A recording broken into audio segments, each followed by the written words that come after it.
Hello, good evening everyone. आप सभी का स्वागत है आपके अपने इस YouTube channel GS by AK Chaudhary में। Good evening, good evening, good evening everyone, good evening. प्यारे दोस्तों, जैसा कि आप जानते हैं कि हम सामान्य विज्ञान पर अपनी चर्चाएं कर रहे हैं। सामान्य विज्ञान पर यह हमारा आज का वीडियो लेक्चर है। प्यारे दोस्तों, आपको मैं बताना चाहूँगा कि सामान्य विज्ञान की यह जो सीरीज़ हमारी चल रही है उसकी प्लेलिस्ट आपके यूट्यूब चैनल में बना दी गई है। इस प्लेलिस्ट में एक बार ज़रूर विज़िट कीजिएगा और इस प्लेलिस्ट के सारे वीडियो लेक्चर्स को एक बार आप बढ़ते हुए क्रम में ज़रूर देखिएगा। ठीक है, चलिए आगे बढ़ चलते हैं, बातचीत करते हैं हमारे आज के वीडियो लेक्चर में। प्यारे दोस्तों, इस लेक्चर में बातचीत करें उससे पहले यह जान लीजिए कि अगर आप RPF एग्जामिनेशन के लिए संस्थान से जुड़ना चाहते हैं तो संस्थान में ऑफलाइन बैचेस संचालित किए जा रहे हैं, जिसकी जानकारी आप इस दिए गए नंबर पर कॉल करके प्राप्त कर पाएंगे। ठीक है, चलिए हमारे आज के पहले क्वेश्चन की ओर आज डिस्कशन कर लेते हैं। हमारा आज का पहला क्वेश्चन देख लेते हैं क्या है। चलिए, हमारा आज का पहला क्वेश्चन है, मानव में कुल कितनी अस्थियां पाई जाती हैं। तो मानव शरीर में कुल कितनी अस्थि हैं, कितनी बोन्स हैं, यह आपके लिए क्वेश्चन है। आप जो साथी लाइव हैं वो कमेंट कर सकते हैं, कमेंट आप करते चलिएगा, हम चर्चा करते हुए चलेंगे। ओके जी, बहुत बढ़िया साथियों। अगर हम बातचीत करें कि मानव शरीर में कुल कितनी अस्थियां पाई जाती हैं, तो आप सब जानते हैं कि मानव शरीर में, एक वयस्क मानव शरीर में कुल कितनी अस्थियां होती हैं। तो 206 अस्थियां होती हैं, ये ध्यान रखना। हम बात कर रहे हैं वयस्क की, वयस्क मनुष्य की, एडल्ट ह्यूमंस की। ओके, लेकिन अगर बातचीत की जाएगी बच्चों में, तो बच्चों में याद रखना जो अस्थियों की संख्या होगी यह 300 प्लस हो जाएगी। ओके, तो वयस्क मनुष्य के अंदर, तो मनुष्य के अंदर पूछा है अस्थियों की संख्या 212 नहीं होती है, 206 इज द राइट आंसर। 202 नहीं होती है, 200 बिल्कुल नहीं होती है। ठीक है, तो B is the right answer. ठीक, अगले क्वेश्चन की ओर बढ़ते हैं। हमारा आज का दूसरा क्वेश्चन देख लीजिए। क्वेश्चन कह रहा है, मनुष्य के शरीर की सबसे लंबी अस्थि कौन सी है। अस्थि बोल दीजिए, हड्डी बोल दीजिए, एक ही बात है। ठीक है, तो मानव शरीर की सबसे लंबी अस्थि कौन सी होती है, यह आपसे क्वेश्चन पूछ रहा है। क्या यह अस्थि स्कैपुला की होती है? बिल्कुल नहीं। क्या यह अस्थि मेरुरज्जु की होती है? बिल्कुल नहीं। क्या यह सबसे लंबी अस्थि फीमर की होती है? जी हाँ, फीमर की होती है। निम्नतम हड्डी होती है? तो बिल्कुल नहीं। राइट आंसर क्या हो जाएगा? ऑप्शन नंबर सी हो जाएगा। ठीक, देखिए यहाँ पर आपको कुछ फैक्ट जान लेने चाहिए। मानव शरीर की सबसे लंबी अस्थि पूछ ले तो याद रखना कौन सी होती है? फीमर होती है। फीमर हमारे कहाँ की अस्थि है? तो जांघ की अस्थि है, ये आपको पता होना चाहिए। ठीक है, सबसे छोटी अस्थि पूछ लेगा तो आप क्या लगा देंगे? याद रखना स्टेपस लगा दीजिएगा। और स्टेपस कहाँ की अस्थि होती है? तो हमारे मानव कान की होती है। हमारे एग्जामिनेशन में यह भी क्वेश्चन पूछा गया कि जो सबसे छोटी अस्थि है वह कान में कहाँ होती है, तो आंतरिक कान में होती है। ठीक है, ये ध्यान रखिएगा। अगर पूछे सबसे मजबूत अस्थि कौन सी होती है, तो सबसे मजबूत जो अस्थि होती है वह जबड़े की होती है। कहाँ की होती है बताएंगे? जबड़े की होती है। सबसे मजबूत अस्थि जो होती है जबड़े की अस्थि होती है। सबसे लंबी कहाँ की होती है? फीमर की होती है। सबसे छोटी कहाँ की होती है बताएंगे? स्टेपिस होती है, जो हमारे कान की अस्थि होती है। ठीक है, तो ये तीन विशेष फैक्ट में आप चर्चा करते हुए चलिएगा। आप यह जानना चाहेंगे कि फीमर कहाँ पर होती, तो फीमर जांघ में होती। जैसे कि बता दिया गया आपको कि ये फीमर जो हमारी जांघ की अस्थि है यह मानव शरीर की सबसे लंबी अस्थि में से एक है। हमारा आज का तीसरा क्वेश्चन देख लीजिए, फिर आगे बढ़ते हैं। हमारा आज का तीसरा क्वेश्चन है, एक वयस्क शरीर में, एक वयस्क मानव के शरीर में कुल कितनी अस्थियां पाई जाती हैं। हम पहले ही क्वेश्चन में बातचीत कर चुके हैं। एक वयस्क मनुष्य की अगर हम बात करें तो उसमें अस्थियों की जो संख्या होती है यह कितनी होती है, तो यह याद रखेंगे 206 होती है। कितनी होती है? 206 होती है। हमने बातचीत की हुई है वयस्क जो मनुष्य होंगे इसमें अस्थियों की संख्या कितनी हो जाएगी, तो 206 हो जानी है। बच्चों के अंदर कितनी अस्थियां होती हैं? जो नवजात शिशु होते हैं उनमें जो अस्थियों की संख्या होगी वो 300 प्लस होगी। देखिए यहाँ पर जो 300 प्लस लिखा गया है, यह 300 प्लस इसलिए लिखा गया है क्योंकि कुछ पुस्तकों के अंदर यह संख्या 300 मिलेगी, कहीं पर 302 मिलेगी, कहीं पर 304 मिलेगी, कहीं पर 298 मिलेगी। तो दैट्स वाई हम लगभग कितनी लगा सकते हैं, 300 लगा सकते हैं। ठीक है, तो ये ध्यान रखिएगा। आगे बढ़ चलते हैं, हमारा आज का चौथा क्वेश्चन देख लेते हैं। हमारा आज का चौथा क्वेश्चन है, माफी चाहते हैं यहाँ पर थोड़ी सी नंबरिंग में मिस्टेक है। तो ये हमारा आज का चौथा क्वेश्चन है, ध्यान रखना। मानव शरीर की सबसे लंबी अस्थि कहां पर होती है? तो आप सब जानते हैं मानव शरीर की जो सबसे लंबी अस्थि होती है, यह हम पहले ही बातचीत कर चुके हैं, कहां की होती है? फीमर की होती है, फीमर होती है। और फीमर कहां की अस्थि है? तो आप सब जानते हैं जांघ की एक अस्थि है। ठीक है, ध्यान रखिएगा। ये हमारा चौथा क्वेश्चन देख लीजिए। हमारा चौथा क्वेश्चन है, मनुष्य के शरीर में पसलियों के कितने जोड़े होते हैं? तो जो हमारी रिब्स पाई जाती हैं, तो how many pairs ribs are found in the human body? तो ह्यूमन बॉडी के अंदर जो रिब्स के जोड़े पाए जाते हैं, पेयर्स पाए जाते हैं, वह कितने पाए जाते हैं? देखिए, अगर हम बात करें पसलियों की कुल संख्या कितनी होती, तो 24 होती है। लेकिन अगर जोड़े पूछ लिए जाएंगे तो जोड़ों में याद रखना कितने हो जाएंगे, बताएंगे 12 जोड़े होते हैं। तो याद रखेंगे पसलियों के कितने जोड़े होते हैं? तो जोड़े होते हैं, याद रखना 12। लेकिन पसलियों की कितनी संख्या होती है? तो संख्या होती है, आप बताइएगा 24 होती है। ठीक है, 24 होती है। और जो पसलियां होती हैं वह वर्टिकल कॉलम से निकलकर किस में आकर मिलती हैं? तो वर्टिकल कॉलम से निकलकर याद रखना स्टर्नम में आकर मिलती हैं।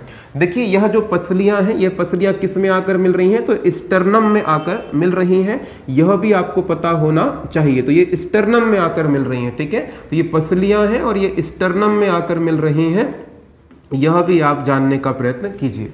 ठीक है, तो ध्यान रखिए 12 जोड़े और 24 संख्या में। ठीक, हमारे आज के 5वें क्वेश्चन की ओर बढ़ते हैं। हमारा आज का 5वां क्वेश्चन है, शरीर की सर्वाधिक प्रबल अस्थि होती है, यानी सबसे मजबूत जो अस्थि होती है वो कहाँ की होती है? क्वेश्चन पूछ रहा है सबसे मजबूत अस्थि होती है वो कहाँ की होती है? क्या जांघ की होती है? नहीं, ये जो जांघ की अस्थि होती है यह तो सबसे लंबी अस्थि है। जांघ में सबसे लंबी अस्थि पाई जाती है, ये हमने जाना है।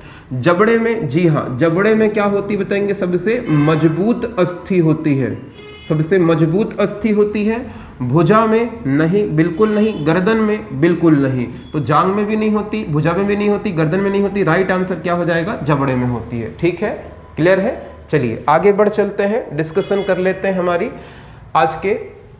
आज के 6वें क्वेश्चन में बातचीत करते हैं। 6वां क्वेश्चन है, मानव शरीर की सबसे छोटी अस्थि कौन सी होती है? तो हम पहले ही क्वेश्चन में बातचीत कर चुके हैं कि मानव शरीर की सबसे बड़ी अस्थि कौन सी? तो फीमर है। सबसे छोटी अस्थि कौन सी? तो सबसे छोटी अस्थि आप सब जानते हैं कान में होती है और स्टेपेज होती है। ध्यान रखना, नाखून में बिल्कुल नहीं, जबड़े की नहीं, नाक की बिल्कुल नहीं। राइट आंसर है स्टेपेज होती है। तो स्टेपेज कहां पर होती है? याद रखना हमारे कानों में पाई जाती है, ये ध्यान रखिएगा। और मानव कान में, एक कान में 3 अस्थि पाई जाती हैं, स्टेपेज, मेलियस, इंकस। कौन सी होती है? स्टेपेज, मेलियस, इंकस पाई जाती हैं, ध्यान रखना। ठीक है, तो कान में 3 अस्थि होती हैं, स्टेपेज है, मेलियस है और क्या है बताएंगे? इंकस है। क्या है बताएंगे? इंकस है। तो मानव शरीर की सबसे छोटी जो अस्थि है वह कौन सी बताएंगे? सबसे छोटी अस्थि होगी, यह होगी बताएंगे, याद रखना स्टेपेस हो जाएगी। मानव शरीर में स्टेपेस की संख्या कितनी होती है? तो मानव शरीर में जो स्टेपेस होती है इसकी संख्या 2 होती है, क्योंकि प्रत्येक कान में 1 स्टेपेस होंगी, तो 2 कान में कितनी हो जाएंगी? 2 स्टेपेस हो जाएंगी। ठीक है, ध्यान रखना।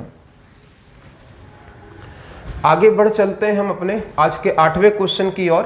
हमारा 8वां क्वेश्चन देख लीजिए, निम्न में से कौन मानव के पैर की अस्थि नहीं है? सबसे पहले ऐसे क्वेश्चन में आपको यह जानकारी होनी चाहिए कि मानव के पैर में कौन कौन सी अस्थियां होती हैं, तब तो आप नहीं है पहचान पाएंगे। तो जो मानव पैर होते हैं उनमें सबसे पहली जो अस्थि होती है इसको हम फीमर के नाम से जानते हैं। इसके बाद अच्छा, इसकी संख्या कितनी होती? तो इसकी संख्या 1 होती है। दूसरी जो संख्या होती है इसे पटेला कहा जाता है। पटेला जो होती है इसकी संख्या भी 1 होती है। तीसरे नंबर पर जो अस्थि होती है इसे टीबिया कहा जाता है। टीबिया की संख्या कितनी होती है? तो यह संख्या भी 1 होती है। फिर संख्या कौन सी होती बताएंगे? फिबुला होती है। फिबुला की संख्या भी कितनी होती है? 1 होती है। इसके बाद में जो होती है टार्सल्स होती है। टार्सल्स की संख्या कितनी होती है? तो आपको पता होना चाहिए, इसकी संख्या 7 होती है। फिर इसके बाद में आती है मेटाटार्सल्स आती है, और मेटाटार्सल्स की संख्या कितनी होती है? तो आपको पता होना चाहिए, इसकी संख्या 5 होती है। और फिर 7वें नंबर पर हम किसकी बात करेंगे? फिलालेंज की बात करेंगे। और जो फिलालेंज होती है, याद रखना, इनकी संख्या 14 होती है। काउंट कर लीजिए, इनकी संख्या 30 हो जाएगी। तो हमारे प्रत्येक पैर में कितनी अस्थियां होती हैं? 30 अस्थियां होती हैं, और इनका क्रम यह है। तो अब आप यहां पर यह देख लीजिए कि कौन सी हमारे पैर की अस्थि नहीं है। टीबिया हमारे पैर की अस्थि है, ह्यूमरस बिल्कुल नहीं है, फीमर बिल्कुल है, फिबुला बिल्कुल है। तो राइट आंसर क्या हो जाएगा बताएंगे? बी, क्योंकि हमसे क्वेश्चन पूछा गया था निम्न में से कौन सी मानव पैर की अस्थि नहीं है। तो ह्यूमरस हमारे मानव पैर की अस्थि नहीं है, यह हमारे हाथ की अस्थि है, और हाथ में हमारे अग्र हाथ की अस्थि, तो ये जो होती है, याद रखना, इसको हम लोग क्या बोलते हैं? ह्यूमरस बोलते हैं। ओके, अब आप इसको मैप में देख लीजिए, आपको चीजें याद रहेंगी। तो याद रखिएगा, अगर हम बात करें हमारे मानव पैर में कौन सी अस्थि होती हैं, तो हमारे मानव पैर में ये फीमर है। इसके बाद में अगर आप इसको गौर से ध्यान देंगे तो ये पटेला आपको दिखाई दे रही है, ये पटेला है। पटेला के बाद में ये जो आपको दिखाई दे रही है येलो कलर की, इसको हम टीबिया बोल सकते हैं। फिर इसके बाद में यह जो है फिबुला है। इसके बाद में ये जो संख्या दिखाई दे रही है आपको भट्टाई कलर की, याद रखना, यह क्या कहलाएगी? टार्सल्स कहलाएगी। इसके नीचे ये जो आपको पैरों में आपको जो ये अस्थियां दिखाई दे रही हैं, ये वाली, ये क्या है बताएंगे? तो मेटाटार्सल्स है। और जो आपकी पैरों की उंगलियों की जो अस्थियां हैं, इनको फिलालेंज के नाम से हम जानते हैं। ठीक है, उम्मीद करते हैं आपको बात समझ में आई होगी साथियों। क्लियर है? चलिए हमारे अगले क्वेश्चन की ओर बढ़ चलते हैं। हमारा आज का 7वां क्वेश्चन एक बार देख लीजिए। हमारा आज का जो 7वां क्वेश्चन है, यह क्वेश्चन है मानव शरीर की सबसे लंबी अस्थि कौन सी है? तो आप जानते हैं, इस पर हम 2 से 3 बार चर्चा कर चुके हैं।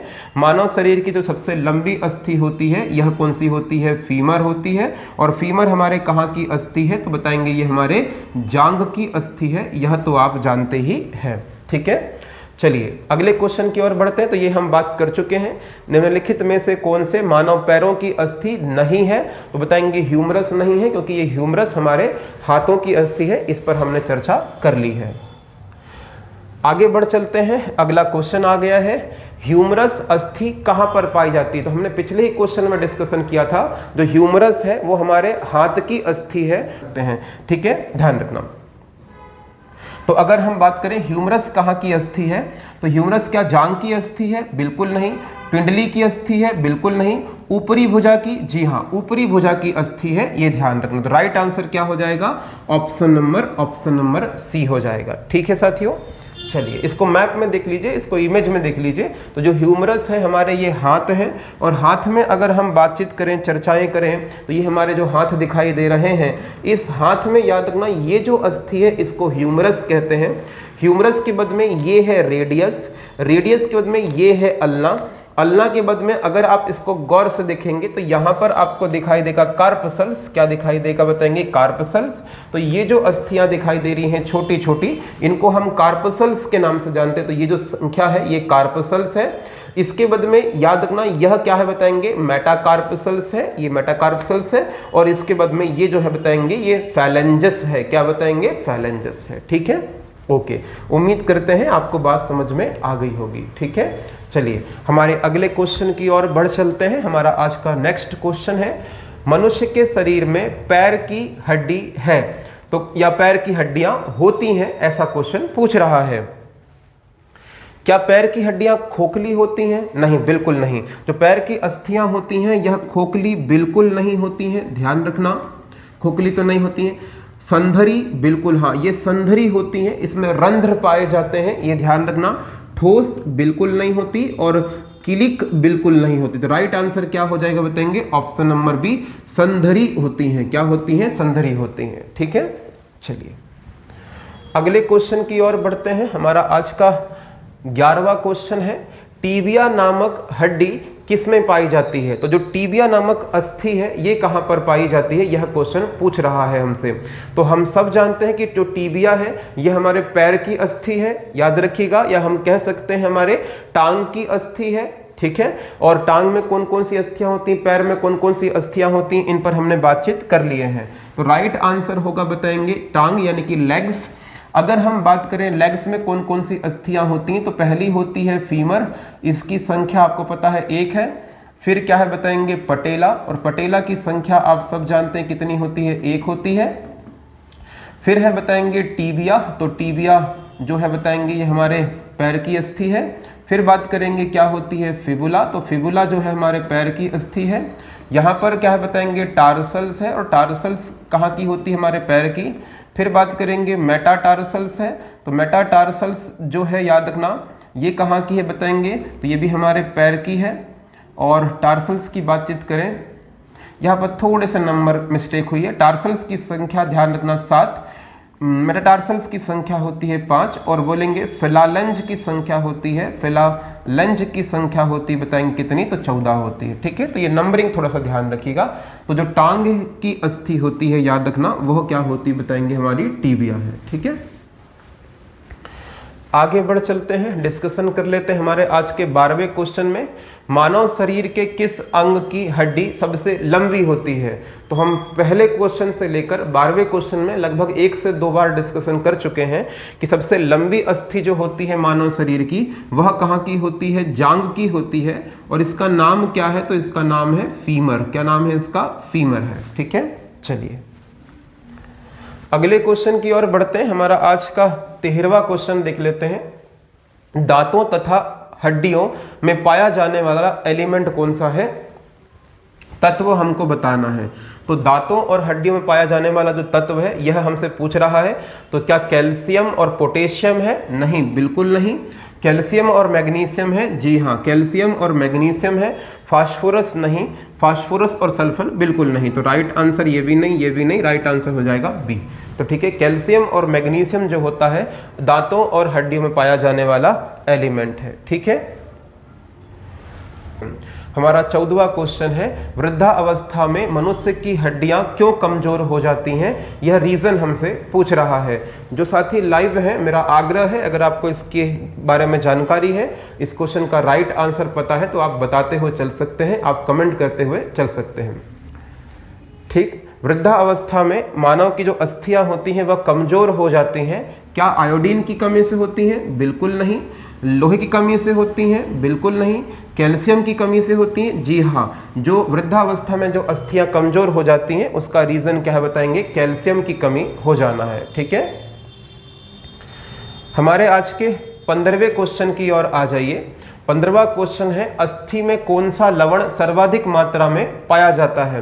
तो जो अस्थि होती हैं, बोन्स होती हैं, उनमें सर्वाधिक मात्रा में जो लवण पाया जाता है उसका नाम क्या है, तो कैल्शियम फास्फेट कर लीजिएगा। क्या है बताएंगे, कैल्शियम फास्फेट पाया जाता है, ध्यान रखना, ठीक है। तो कैल्शियम फास्फेट हमारी अस्थियों में सर्वाधिक मात्रा में पाया जाता है।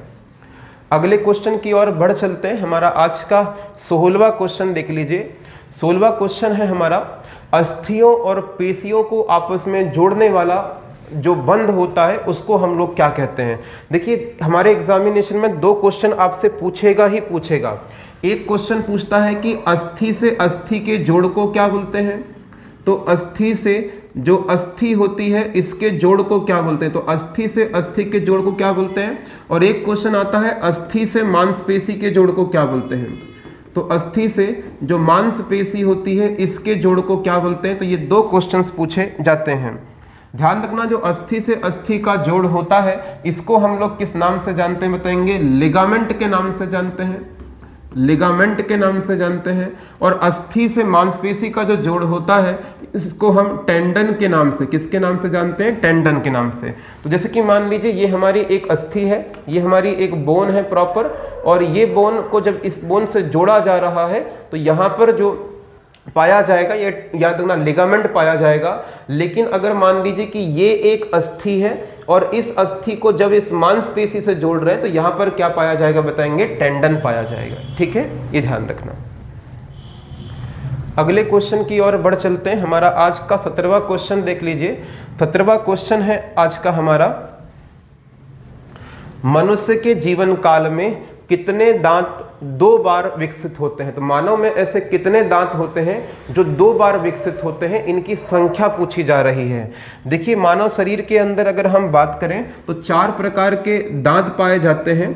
पहला जो होता है इसको कृंतक कहते हैं, दूसरा जो होता है इसको रदनक बोलते हैं, फिर जो तीसरे नंबर पर होता है इसको अग्र चवर्णक बोलते हैं,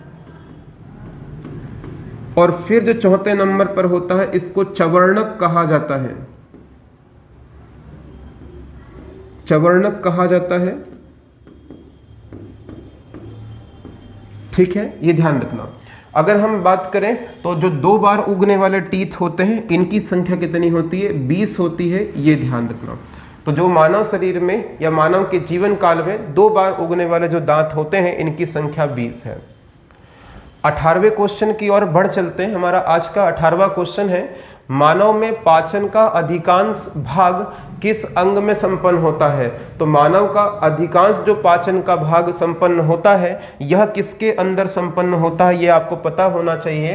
क्या पैनक्रियाज के अंदर होता है? बिल्कुल नहीं। बड़ी आंत के अंदर होता है? नहीं। छोटी आंत के अंदर सबसे अधिक पाचन होता है? जी हाँ। तो मानव में पाचन का जो अधिकांश भाग संपन्न होता है यह छोटी आंत में होता है। अगर बात करें स्मॉल इंटेस्टाइन तो इसकी लेंथ कितनी होती है? 6.25 से लेकर 7 होती है। बड़ी आंत की लेंथ की बात करें तो 1.25 से लेकर इसकी 2 मीटर तक की इसकी लेंथ होती है। ध्यान रखिएगा, वेरी वेरी इंपॉर्टेंट है।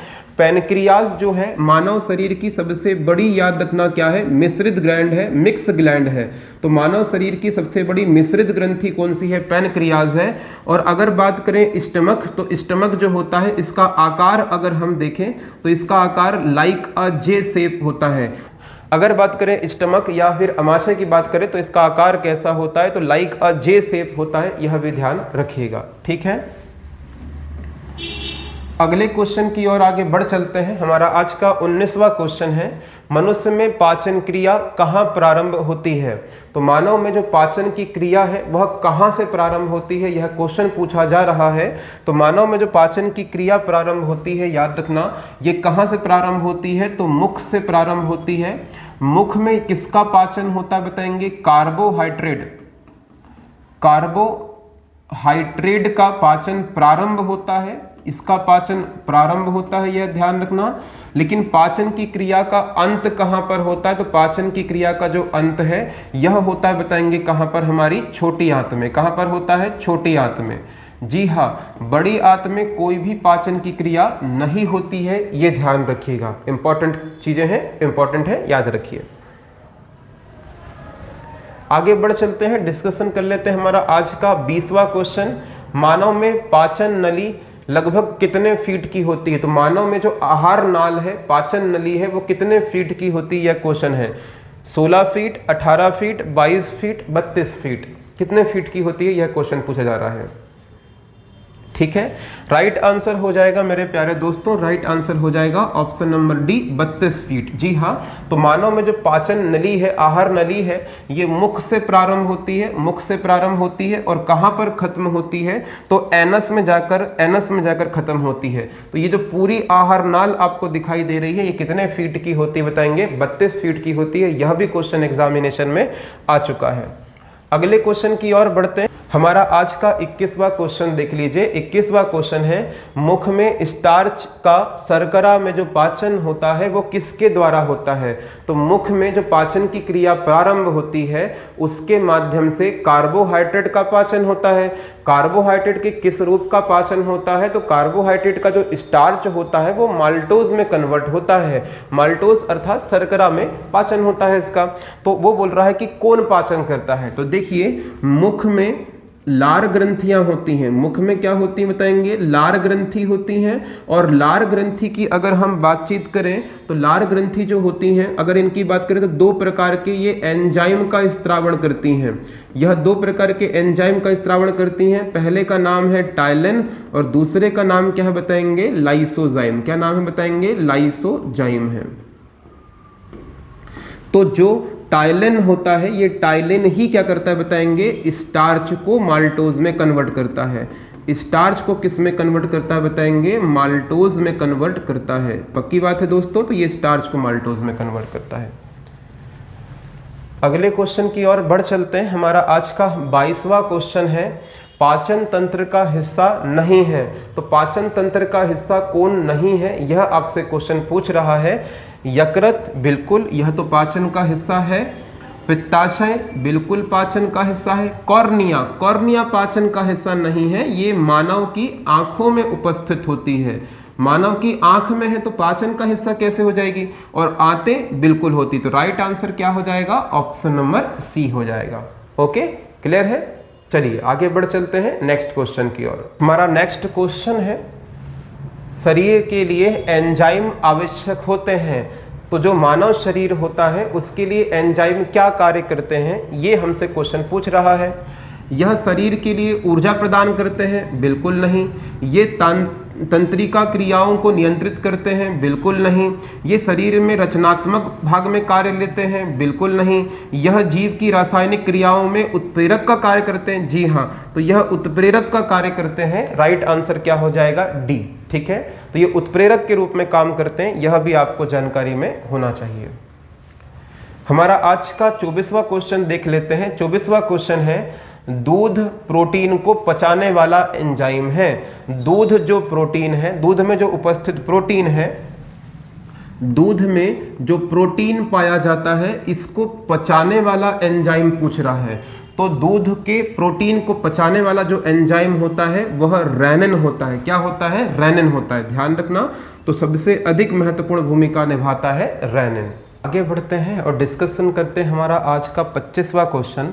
25वां क्वेश्चन है, अधिकांश पोषक तत्व रक्त में कहाँ से अवशोषित किए जाते हैं। तो कहने का मतलब यह है कि जो अधिकांश पोषक तत्व होते हैं वो आहार नाल के किस हिस्से से अवशोषित किए जाते हैं। तो ध्यान रखिएगा, जो अधिकांश पोषक तत्व होते हैं क्या वो बड़ी आंत से अवशोषित किए जाते हैं, नहीं। जहाँ पर सबसे ज़्यादा पाचन होगा वहीं से अवशोषित किए जाएंगे। तो बड़ी आंत में सबसे अधिक पाचन तो होता ही नहीं है, तो राइट आंसर ये होगा नहीं। मुंह, बिल्कुल नहीं होगा। छोटी आंत, जी हाँ, तो छोटी आंत में सबसे अधिक पाचन की क्रिया होती है, तो यहीं से सबसे अधिक क्या होगा बताएंगे, अवशोषण का कार्य भी होगा। अगले क्वेश्चन की ओर बढ़ते हैं, लार में कौन सा एंजाइम पाया जाता है। देखिए, इस बात को हम पहले भी डिस्कस कर चुके हैं। जो लार होता है यह किसके द्वारा स्त्रावित होता है, तो यह ध्यान रखना, लार ग्रंथियों, लार जो ग्रंथियां होती हैं, लार ग्रंथियां होती हैं, इनके द्वारा स्त्रावित होता है। और जो लार होता है इसका पीएच मान कितना होता है, तो इसका पीएच मान 6.8 होता है। ठीक है, लार में 2 एंजाइम होते हैं, लार में 2 एंजाइम पाए जाते हैं। पहले का नाम क्या है, तो टाइलिन है। दूसरे का नाम क्या है, तो लाइसोजाइम है। क्या नाम है, लाइसोजाइम है। ठीक, तो क्वेश्चन पूछ रहा है कि लार में कौन सा एंजाइम होता है, तो रेनिन नहीं, ये तो बिल्कुल नहीं होता। टाइलिन बिल्कुल होता है। टैनिन बिल्कुल नहीं होता। रेजिन बिल्कुल नहीं होता। तो राइट आंसर क्या हो जाएगा, ऑप्शन नंबर बी हो जाएगा। ठीक है, चलिए अगले क्वेश्चन की ओर बढ़ चलते हैं। हमारा आज का 27वां क्वेश्चन देख लेते हैं। क्वेश्चन है, पेट में भोजन को पचाने के लिए निम्नांकित में से किसकी खास आवश्यकता होती है। तो पेट में भोजन के डाइजेशन के लिए सबसे ज़्यादा रिक्वायर्ड क्या है, ये आपसे क्वेश्चन पूछ रहा है। तो जो मानव का जो स्टमक होगा उसमें जो बात करेंगे भोजन है, भोजन को पचाने के लिए क्या एयर की आवश्यकता है, नहीं। पानी की आवश्यकता है, बिल्कुल नहीं। एंजाइम, जी हाँ, जो एंजाइम होते हैं क्या कह सकते हैं, जैविक क्रियाओं को बढ़ाने का कार्य करते हैं, जैव उत्प्रेरक के रूप में काम करते हैं, तो ये सबसे ज़्यादा इंपॉर्टेंट होते हैं। Option number C is the right answer. ठीक है, चलिए अगले क्वेश्चन की ओर आगे बढ़ चलते हैं। हमारा आज का 28वां क्वेश्चन है, लार किसके पाचन में सहायता करता है। तो जो लार होती है, याद रखना, जो लार होती है यह किसके पाचन में सहायता करता है, तो स्टार्च के पाचन में सहायता करता है। स्टार्च को किस में कन्वर्ट कर देता है बताएंगे, तो माल्टोज में कन्वर्ट कर देता है। ठीक है, ये भी ध्यान रखिएगा। अगले क्वेश्चन की ओर बढ़ते हैं। हमारा आज का 29वां क्वेश्चन है, मानव के अमाशय अर्थात स्टमक में अम्ल X उत्पन्न होता है जो भोजन के पाचन में सहायता करता है। तो जो X अम्ल है उसका नाम बताना है आपको। तो जो X अम्ल है उसका नाम बताना है। मानव के स्टमक में जो अम्ल X उत्पन्न होता है जो भोजन के पाचन में सहायता करता है, तो वो X अम्ल क्या है, ये क्वेश्चन पूछ रहा है। क्या ये एसिटिक अम्ल है? बिल्कुल नहीं। क्या ये मेथनोइक अम्ल है? बिल्कुल नहीं। क्या ये हाइड्रोक्लोरिक अम्ल है? जी हाँ। तो जो हमारा स्टमक होता है, स्टमक में याद रखना गैस्ट्रिक ग्लैंड्स पाई जाती हैं और गैस्ट्रिक ग्लैंड्स गैस्ट्रिक जूस को सिक्रीट करती हैं और गैस्ट्रिक जूस में रेनिन, पेप्सिन और HCl पाया जाता है। HCl का फुल फॉर्म क्या है? तो हाइड्रोक्लोरिक अम्ल या एसिड इसको बोलते हैं। क्वेश्चन नंबर 30वां है हमारा, मानव शरीर में भोजन का रक्त द्वारा अवशोषण सर्वाधिक कहां पर होता है? तो जो भोजन में जो न्यूट्रिशंस है उनका सबसे अधिक अवशोषण कहां पर होता है? यकृत में, अमाशय में, छोटी आंत में, बड़ी आंत में? बताइए। यह क्वेश्चन हमारा जो है इसका राइट आंसर हो जाएगा स्मॉल इंटेस्टाइन। तो ध्यान रखिएगा जो हमारे भोजन है, तो भोजन में जितने भी उपयोगी पदार्थ हैं, इन उपयोगी पदार्थों का जो अवशोषण है, याद रखना उपयोगी पदार्थों का अवशोषण है ये छोटी आंत में सर्वाधिक होता है। तो छोटी आंत में सर्वाधिक रूप से होता है। ठीक, अगले क्वेश्चन की ओर बढ़ चलते हैं। प्रोटीन का पाचन कहाँ से प्रारंभ होता है? तो प्रोटीन का जो पाचन है ये कहाँ से प्रारंभ होता है, यह हमसे क्वेश्चन पूछ रहा है। छोटी आंत से, मुख गुहा से, ग्रास नली से या उदर से? उदर का मतलब होता है पेट। क्या होता है बताएंगे? पेट, यानी कि एब्डोमिनल कैविटी। एब्डोमिनल कैविटी में ही क्या है? हमारा स्टमक है। तो याद रखिएगा राइट आंसर क्या हो जाएगा? उदर हो जाएगा, स्टमक हो जाएगा। तो प्रोटीन का जो पाचन प्रारंभ होता है वह हमारे मानव शरीर से होता है और वह हमारे याद रखिएगा स्टमक से होता है, पेट से होता है। ठीक है, अगले क्वेश्चन की ओर बढ़ चलते हैं। हम आगे बढ़ते हैं, चर्चा करते हैं हमारे आज के 32वें क्वेश्चन की ओर। 32वां क्वेश्चन है, अमाशय द्वारा स्त्रावित रस भोजन को आसानी से पचा लेता है लेकिन अमाशय स्वयं इन पाचक रसों से अप्रभावित रहता है, क्योंकि?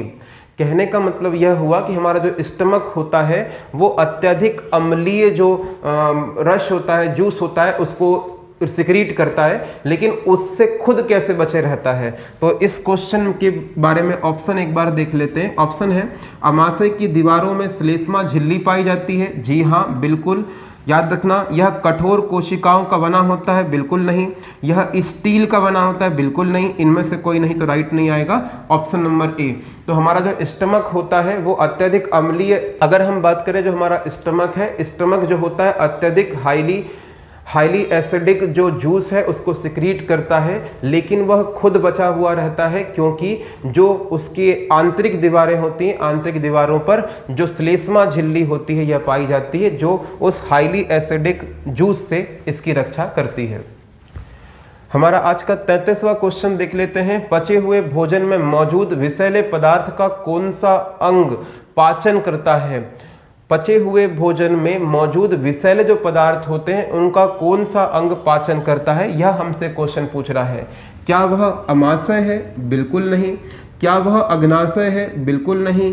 क्या वो किडनियां हैं? बिल्कुल नहीं। क्या वो लीवर है, यकृत है? जी हाँ। तो यकृत जो होता है, याद रखना, वह जो जहरीले विषैले पदार्थ होते हैं उनके पाचन करने का प्रयास करता है। इसीलिए हम देखते हैं कि जब भी किसी व्यक्ति को जहर देकर मारा जाता है तो ऐसी स्थिति में उसके स्टमक की ही जांच सबसे पहले की जाती है। ठीक है, आगे बढ़ चलते हैं। हमारा आज का 35वां क्वेश्चन देख लीजिए। 35वां क्वेश्चन है, पेप्सिन है एक। पेप्सिन क्या है ये आपको बताना है। क्या ये एंजाइम है, हार्मोन्स है, विटामिन है या खनिज है? तो पेप्सिन क्या है यह आपसे क्वेश्चन पूछ रहा है और एग्जामिनेशन में आया हुआ है। तो ध्यान रखना, पेप्सिन हार्मोन्स है? बिल्कुल नहीं। विटामिन है? बिल्कुल नहीं। खनिज है? बिल्कुल नहीं। यह एक प्रकार का एंजाइम है। अच्छा, पेप्सिन का स्त्रावण कौन करता है? तो पेप्सिन का जो स्त्रावण का कार्य है यह याद रखना आमाशय में स्टमक में उपस्थित याद रखिएगा जो गैस्ट्रिक ग्लैंड्स होती हैं, जठर ग्रंथियां होती हैं, जठर ग्रंथियां याद रखिएगा इसका स्त्रावण करती हैं। डन है, ये ध्यान रखिए। अगले क्वेश्चन की ओर बढ़ते हैं। पेप्सिन बदल देता है, पेप्सिन किसको चेंज करने का कार्य करता है? यह क्वेश्चन पूछ रहा है।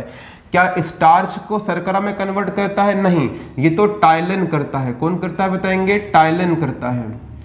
क्या प्रोटीन को पेप्टाइड में बदल देता है? जी हाँ, तो जो प्रोटीन होता है इसे पेप्टाइड में बदल देता है, पेप्टाइड अम्ल में या पेप्टाइड बंधों में तोड़ने का काम करता है। अमीनो अम्ल में? नहीं, बिल्कुल नहीं। वसक वसी अम्ल में? बिल्कुल नहीं। तो राइट आंसर हो जाएगा प्रोटीन को पेप्टाइड बंधों में तोड़ने का काम कौन करेगा? पेप्सिन करेगा। क्वेश्चन की ओर बढ़ते हैं। हमारा आज का 37वां क्वेश्चन देख लेते हैं। निम्न में से वह कौन सा अंग है जो मानव शरीर में ग्लाइकोजन के रूप में कार्बोहाइड्रेट को जमा करता है? देखिए, इस बात को समझिए, जो ग्लूकोज होता है इसको हम कार्बोहाइड्रेट बोल सकते हैं। अब ये ग्लूकोज जब मानव शरीर में ज्यादा मात्रा में आ जाएगा तो ऐसी स्थिति में जो यकृत होता है, यकृत इसको किसके रूप में रखेगा बताएंगे? ग्लाइकोजन के रूप में।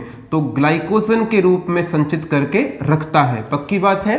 तो जो ग्लूकोज होता है ज्यादा मात्रा में मानव शरीर में होगा तो इसको यकृत किस में कन्वर्ट करेगा? ग्लाइकोजन में कन्वर्ट कर देता है। इसको ग्लाइकोजेनोलाइसिस प्रोसेस के नाम से जानते हैं। ठीक है, तो ऑप्शन देख लेते हैं। क्या आंतें होती हैं? नहीं। अमाशय? बिल्कुल नहीं। अग्नाशय? बिल्कुल नहीं। यकृत अर्थात लीवर होता है। ठीक है, ये चर्चाएं ध्यान रखिएगा।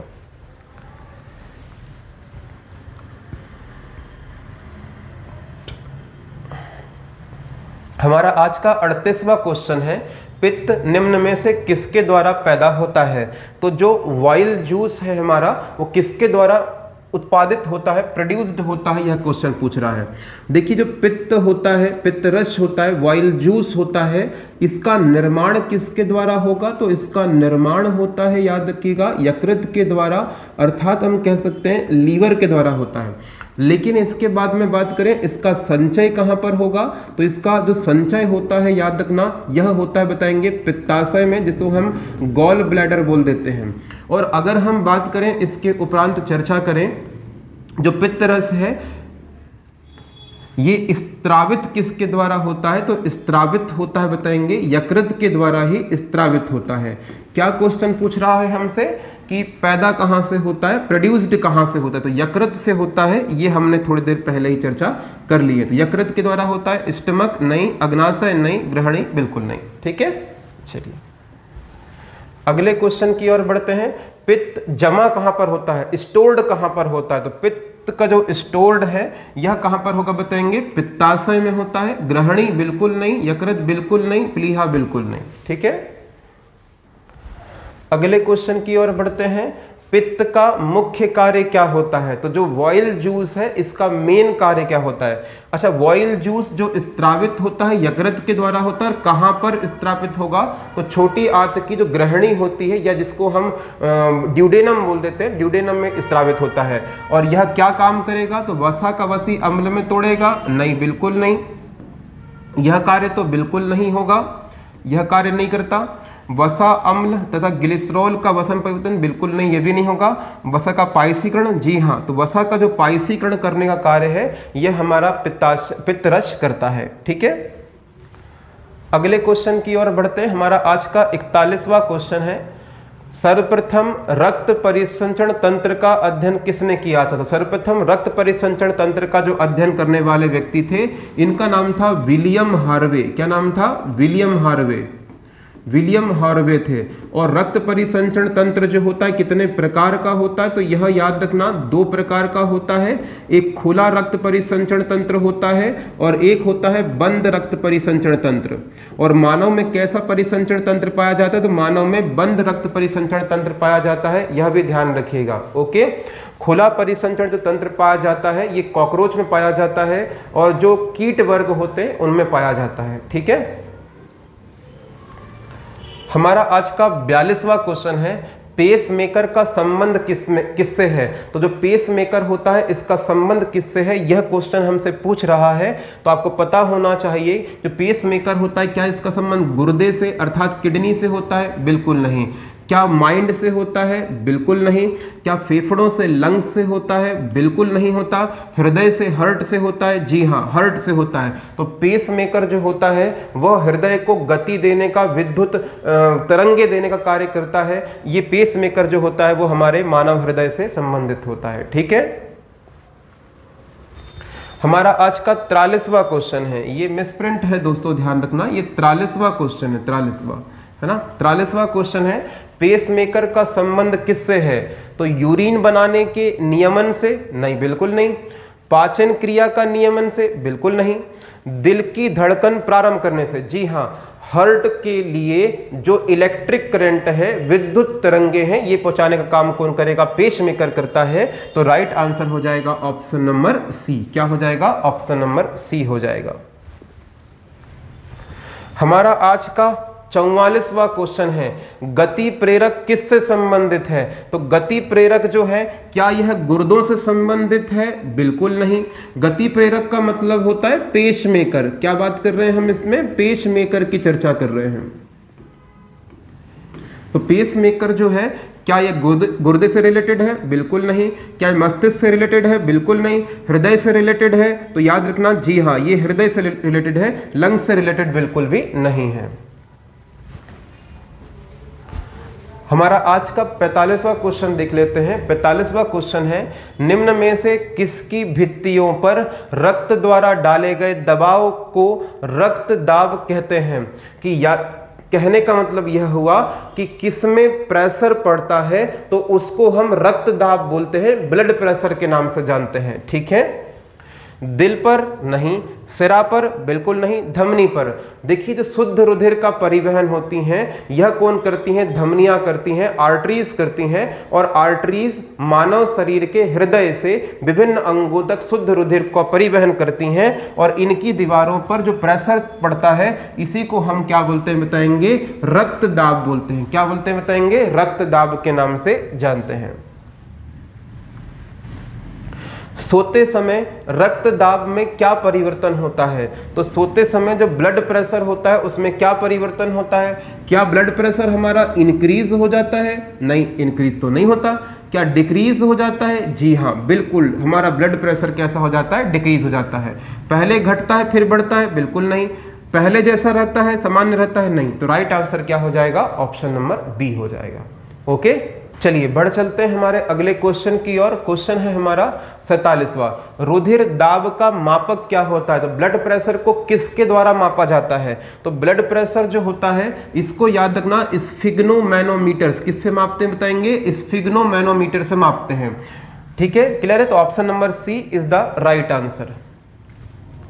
रुधिर दाब का मापक क्या कहलाता है? तो रुधिर दाब का जो मापक है यह स्फिग्नोमैनोमीटर कहलाता है। यह हमने चर्चा कर ली है पिछले क्वेश्चन में, ध्यान रखना। ठीक है, यह स्फिग्नोमैनोमीटर है। जॉर्विक 7 क्या है? तो जॉर्विक 7 क्या है ऐसा क्वेश्चन पूछ रहा है।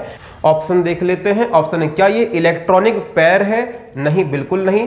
पेसमेकर है? बिल्कुल नहीं। क्या ये आर्टिफिशियल हार्ट है? जी हाँ, ये एक आर्टिफिशियल हार्ट है जिसको हम लोग क्या बोलते हैं? जॉर्विक 7 बोलते हैं। कि ये कृत्रिम नेत्र है? बिल्कुल नहीं। तो राइट आंसर क्या हो जाएगा बताएंगे? यह एक आर्टिफिशियल क्या है? हार्ट है।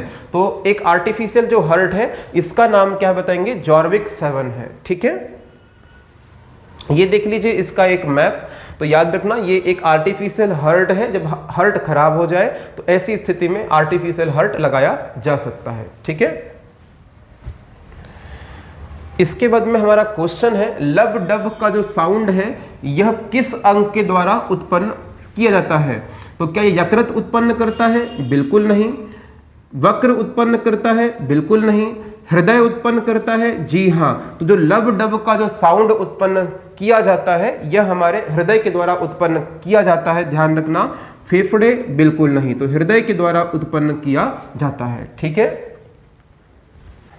देखिए यहां पर यह जान लीजिए कि यह जो लब डब का साउंड है, जब हमारा हृदय संकुचित होता है और फैलता है, संकुचित होता है और फैलता है, तो उस दौरान निकलने वाली एक ध्वनि है। ठीक है, आगे बढ़ चलते हैं हमारे आज के 50वें क्वेश्चन की ओर। मानव के शरीर में हृदय को एक बार धड़कने के लिए कितना समय लगता है? तो मानव शरीर को एक बार धड़कने के लिए, जब वो एक बार पंप कर रहा है, तो उसके लिए कितना सेकंड का समय चाहिए? 1 सेकंड का समय चाहिए? बिल्कुल नहीं। 1 मिनट का समय चाहिए? बिल्कुल नहीं। 1.5 सेकंड का समय चाहिए? बिल्कुल नहीं। 0.8 कितने का चाहिए बताएंगे? 0.8 सेकंड का समय चाहिए होता है। तो हृदय को एक बार धड़कने के लिए 0.8 का समय चाहिए होता है, यह ध्यान रखिएगा।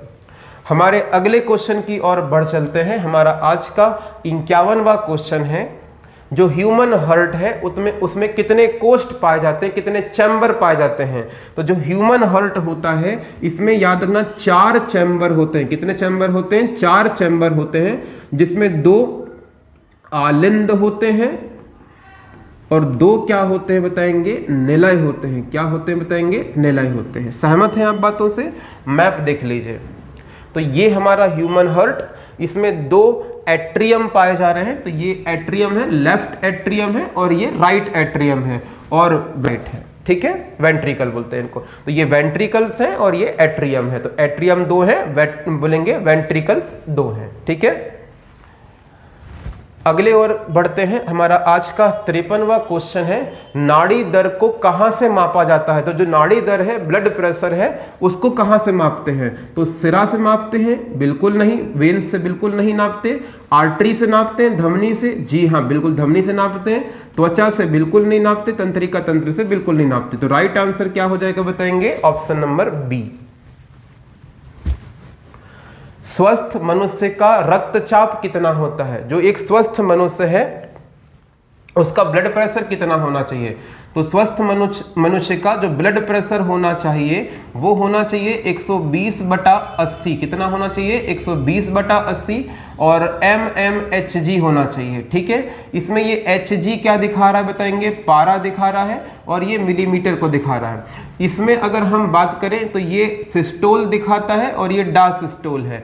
अगर ब्लड प्रेशर बढ़ जाए, अगर ब्लड प्रेशर बढ़ जाए एग्जाम्पल के फॉर्मेट में 130 बटा क्या हो जाए बताएंगे? याद रखना 90 हो जाए, mmHg हो जाए, तो इसे हम क्या बोलते हैं बताएंगे? हाइपरटेंशन बोल देते हैं। लेकिन अगर ब्लड प्रेशर घट जाता है एग्जाम्पल के फॉर्मेट में 110/70 हो जाता है, mmHg हो जाता है, तो इसे हाइपोटेंशन बोलते हैं। क्या बोलते हैं इसे? हाइपोटेंशन बोलते हैं। तो ब्लड प्रेशर का बढ़ जाना हाइपरटेंशन, घट जाना हाइपोटेंशन। सहमत है? चलिए आगे बढ़ चलते। अच्छा, इस क्वेश्चन का राइट आंसर आप सब जानते हैं, फर्स्ट ऑप्शन वाला हो जाएगा। ठीक है, हमारा क्वेश्चन है, सामान्य जीवन काल में मनुष्य का दिल लगभग कितनी बार धड़कता है? मान लीजिए कि एक व्यक्ति 60 साल तक जीता है, जो हमारे यहाँ की एवरेज आयु है।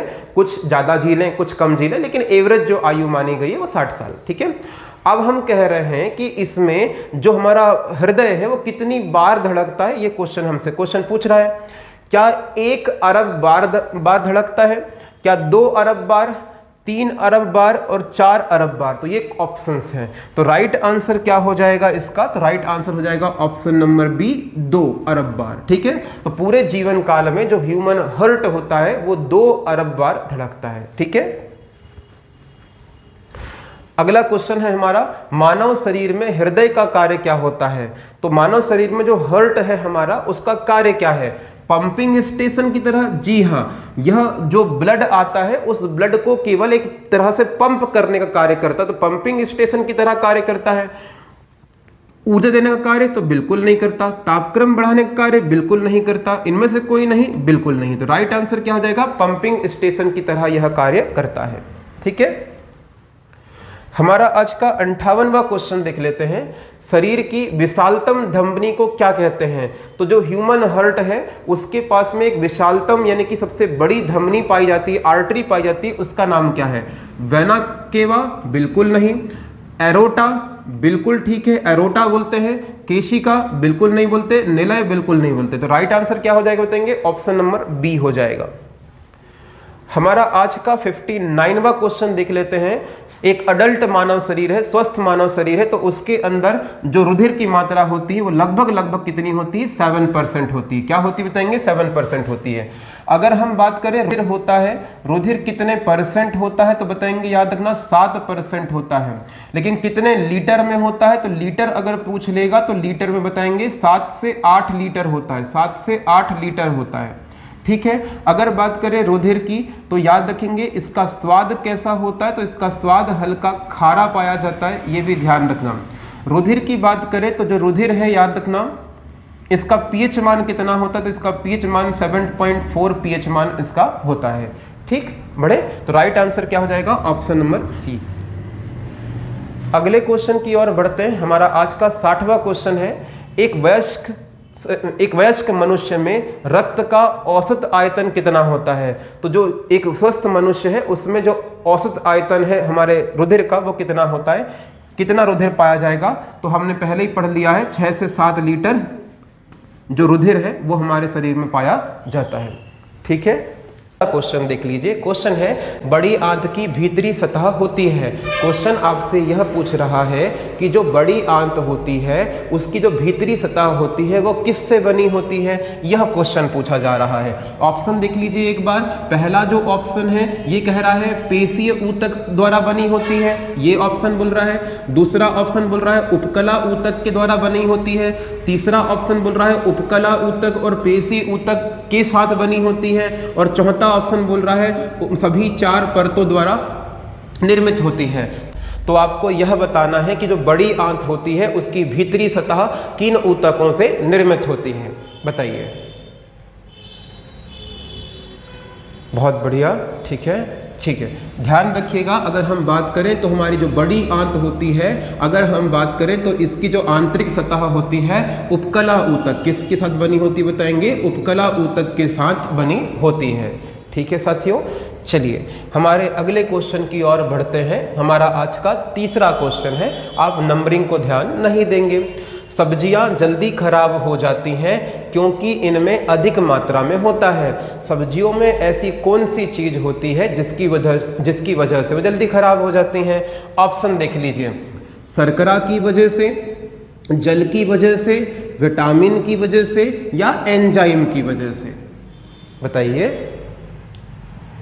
बहुत बढ़िया दोस्तों, ठीक है, ठीक है। याद रखना राइट आंसर बताएंगे वाटर। वाटर की वजह से याद रखना सब्जियां क्या होती हैं? जल्दी खराब हो जाती हैं।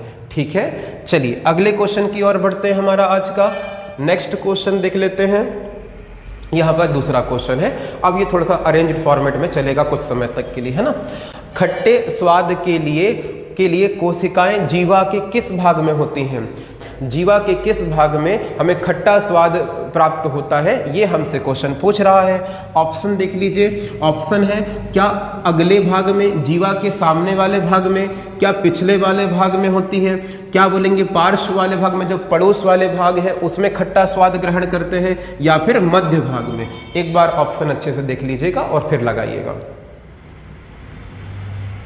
ठीक, बहुत बढ़िया, बहुत बढ़िया। ठीक है, राइट आंसर क्या हो जाएगा बताएंगे? याद ना, पार्श्व वाला भाग। जी हाँ, पार्श्व वाला भाग। मेरे प्यारे दोस्तों, आप ऐसा इमेजिन करिए कि ये मनुष्य की ह्यूमन टंग है। अब ये जो ह्यूमन टंग आपको दिखाई दे रही है ना, ह्यूमन टंग के सामने वाले हिस्से में, कहाँ पर बताएंगे आप? सामने वाले हिस्से में। ये वाले हिस्से में कौन सा स्वाद ग्रहण किया जाएगा बताएंगे? स्वीट, अर्थात मीठा। जी हाँ, अगर क्वेश्चन पूछ लेता कि मीठे स्वाद के लिए हमारे जीभ का कौन सा हिस्सा उत्तरदायी होता है, तो सामने वाला हिस्सा उत्तरदायी होता है। जो पीछे वाला हिस्सा होता है ये याद रखना कौन सा स्वाद लेता है? कड़वा। कौन सा लेता बताएंगे? कड़वा, यानी कि बिटर स्वाद को ग्रहण करता है। अब आते हैं पार्श्विक भागों में। तो जो पार्श्विक भाग होते हैं याद रखना, इसे हम 2 भागों में बांट सकते हैं। तो पार्श्विक जो भाग होते हैं, इसका जो पिछला हिस्सा होता है यह याद रखना खट्टे स्वाद को ग्रहण करता है, जबकि बात करें सामने वाला हिस्सा नमकीन स्वाद को, किसको ग्रहण करता है? नमकीन स्वाद को। आंसर क्या हो जाएगा बताएंगे? पार्श्व वाला हिस्सा, क्योंकि जो मध्य वाला भाग होता है यह भी याद रखना मध्य वाला भाग होता है, ये खट्टे स्वाद को ग्रहण नहीं करता है। ओके है, चलिए तो एक बार रिवाइज कर लेते हैं। जीभ का सामने वाला हिस्सा मीठे स्वाद को, पीछे वाला हिस्सा कड़वे स्वाद को, पार्श्व वाला हिस्सा खट्टे स्वाद को, और पार्श्विक भागों का अग्र हिस्सा किसको ग्रहण करेगा बताएंगे, नमकीन स्वाद को ग्रहण करता है। यहाँ पर आप यह भी जानना चाहेंगे कि क्या सर एग्जामिनेशन में इस तरह के क्वेश्चन बनते हैं? डेफिनेटली मेरे प्यारे दोस्तों, एग्जामिनेशन में भी इस तरह के क्वेश्चंस पूछे जाते हैं। ये देख लीजिए, एक एग्जामिनेशन में क्वेश्चन पूछा गया था, जीभ के किस भाग का स्वाद कड़वा होता है, यानी कि जीभ का कौन सा हिस्सा होता है जो कड़वे स्वाद को ग्रहण करता है। हमने थोड़ी देर पहले डिस्कशन करे हैं, पीछे का जो हिस्सा होता है वो कड़वे स्वाद को ग्रहण करेगा, अग्र वाला जो भाग होता है यह मीठे स्वाद को ग्रहण करेगा, और जो पार्श्विक भाग होते हैं यह नमकीन और खट्टे स्वाद के लिए उत्तरदायी होते हैं। ओके है क्या? चलिए आगे बढ़ जाते हैं और डिस्कशन करते हैं हमारे आज के तीसरे क्वेश्चन में। नंबर ध्यान मत रखिएगा, मेरा आग्रह है बार बार आपसे। आहार में लवण का मुख्य उपयोग क्या होता है? आहार के अंदर जो मिनरल्स होते हैं, लवण होते हैं, उनका मुख्य कार्य क्या होता है या उपयोग क्या होता है? पहला ऑप्शन देखिएगा, जल में भोजन के कणों को विलेयता बढ़ाना, जल में भोजन के कणों की विलेयता को बढ़ा देना। नहीं, ये तो काम बिल्कुल नहीं होता। दूसरा, भोजन के पाचन के लिए अपेक्षित हाइड्रोक्लोरिक एसिड लघु मात्रा में पैदा करना, ये भी नहीं होता। भोजन को पकाने की प्रक्रिया को सरल बना देना, नहीं, ये भी नहीं होता। भोजन को स्वाद बनाना, जी हाँ, जो लवण होते हैं याद रखना, आहार में जो मिनरल्स होते हैं, लवण होते हैं, यह याद रखना भोजन में स्वाद देने का काम करते हैं, यह ध्यान रखिएगा। तो option number D is the right answer. Okay है, चलिए आगे बढ़ जाते हैं दोस्तों, डिस्कशन कर लेते हैं। ये देखिए राइट आंसर डी है, आहार में जो लवण होते हैं इनका मुख्य उपयोग भोजन को स्वाद प्रदान करना होता है। ठीक है, आगे बढ़ जाते हैं, डिस्कस करते हैं अगले क्वेश्चन में। हमारा आज का चौथा क्वेश्चन अच्छे से देखिए और आंसर लगाइएगा। क्वेश्चन है हमारा, गहरे तले हुए खाद्य पदार्थ कैंसर जन्य होते हैं क्योंकि उनमें प्रचुरता होती है। जिन भोज्य पदार्थों को ज़्यादा तल दिया जाता है तो वह मानव शरीर में कैंसर उत्पन्न करने की वजह बन सकते हैं। ये ध्यान रखना, किसकी वजह से ऐसा होता है? क्या वसा की मात्रा बढ़ जाने से होता है? क्या हाइड्रोकार्बन की मात्रा बढ़ जाने से होता है? क्या पकाए गए तेल की मात्रा बढ़ जाने से ऐसा होता है? या फिर निकोटीन की मात्रा बढ़ जाने से ऐसा होता है? लगाइए राइट आंसर। बहुत बढ़िया मेरे प्यारे दोस्तों, ध्यान रखना, वसा की मात्रा बढ़ जाने से। किसकी मात्रा बढ़ जाने से? वसा। जी हाँ, वसा की मात्रा बढ़ जाने से याद रखना जो भोज्य पदार्थ होते हैं वह कैंसर जन्य हो जाते हैं। अच्छा, कैंसर क्या होता है यह भी आपको जानकारी में होना चाहिए।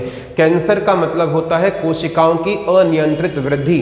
जब मानव शरीर के किसी हिस्से में कोशिकाओं की अनियंत्रित वृद्धि होने लगे तो उसे कहा जाता है, बताएंगे, कैंसर। ओके है, क्लियर है? चलिए आगे बढ़ जाते हैं और चर्चा कर लेते हैं इसके आंसर पर। तो आंसर, गहरे तले हुए भोज्य पदार्थों में वसा की मात्रा बढ़ जाती है। ठीक है, हमारा आज का पांचवा क्वेश्चन देख लीजिए। पांचवा क्वेश्चन है, निम्नलिखित में से वह पदार्थ कौन सा है जो 14 वर्ष तक के बच्चों के विकास के लिए अत्यंत आवश्यक होता है? वह कौन सा एलिमेंट है जिसकी अति आवश्यकता होती है 14 वर्ष तक के बच्चों को, है ना? तो ऑप्शन देख लीजिए, क्या ये प्रोटीन है, विटामिन है, वसा है, दूध है? बताइए राइट आंसर।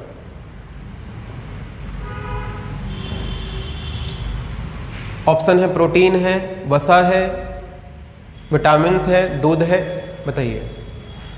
ठीक, राइट आंसर हो जाएगा, बताएंगे प्रोटीन। जी हाँ, देखिए जो मानव शरीर का निर्माण होता है, मांसपेशियों का सर्वाधिक निर्माण होता है, वह याद रखिएगा बचपन के कालखंड से लेकर 14 वर्ष तक की अवधि में होता है।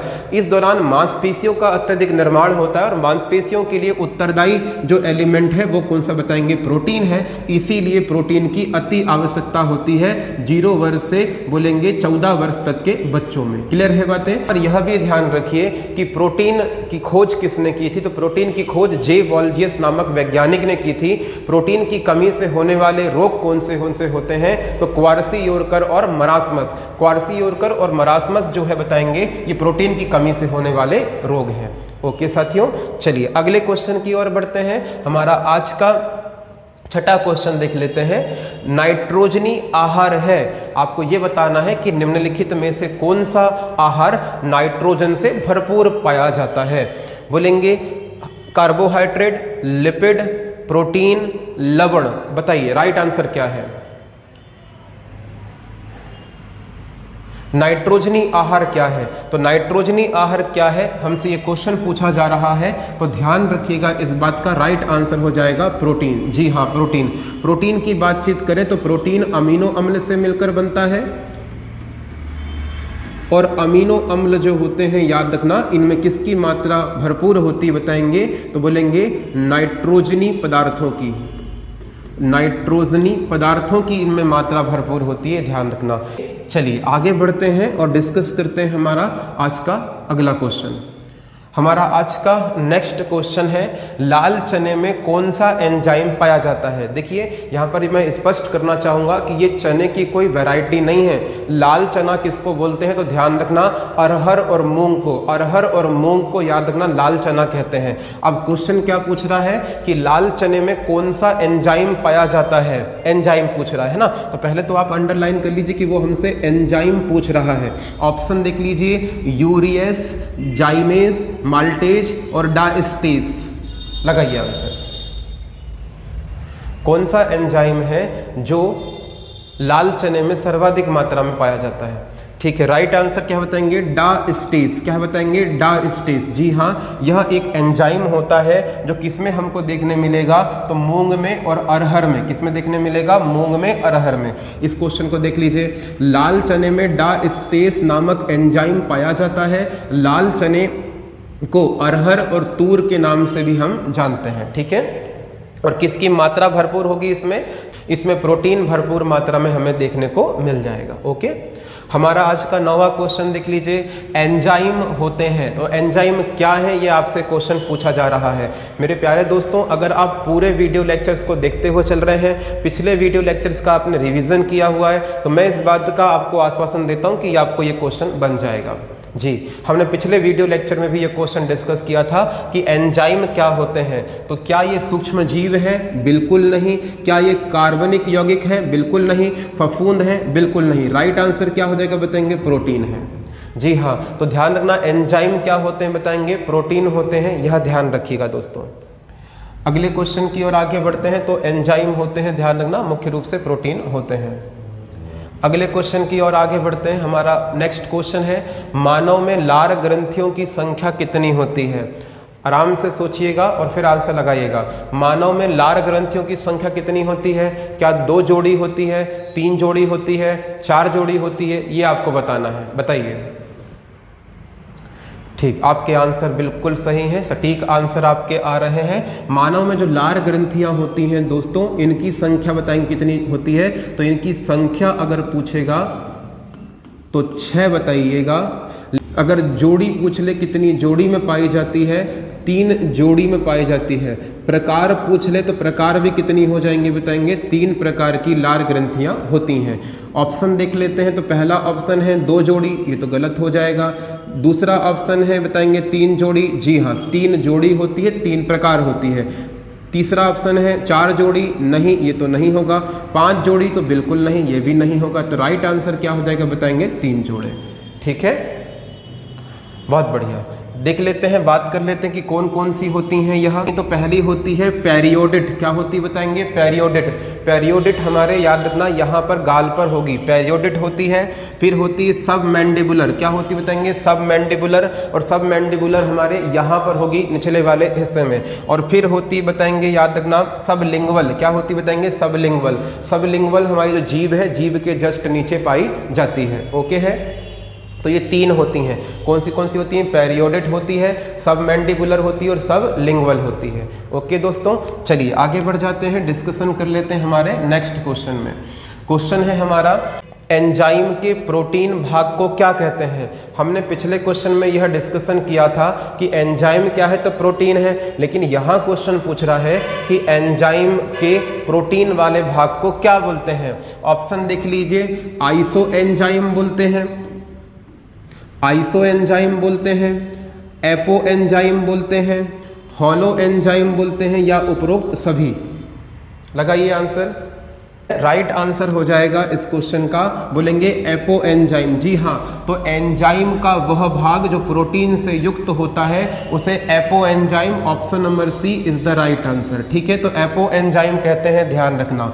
हम बात कर लें इसमें, मछली एक प्रथम श्रेणी का प्रोटीन स्रोत है। मछली जो है वह प्रथम श्रेणी का प्रोटीन स्रोत है। उसमें ऐसा क्या होता है, मछली के अंदर ऐसा क्या है जिसकी वजह से उसे हम अच्छा प्रोटीन स्रोत मानते हैं? क्या इसमें आवश्यक अमीनो अम्ल है? बिल्कुल, इसमें आवश्यक अमीनो अम्ल है, इसीलिए इसे प्रथम श्रेणी का प्रोटीन स्रोत मानते हैं। अनावश्यक अमीनो अम्ल नहीं, सभी आवश्यक वसी अम्ल नहीं। क्या अमीनो अम्ल नहीं होता? तो ये तो नहीं है। राइट आंसर हो जाएगा ऑप्शन नंबर ए।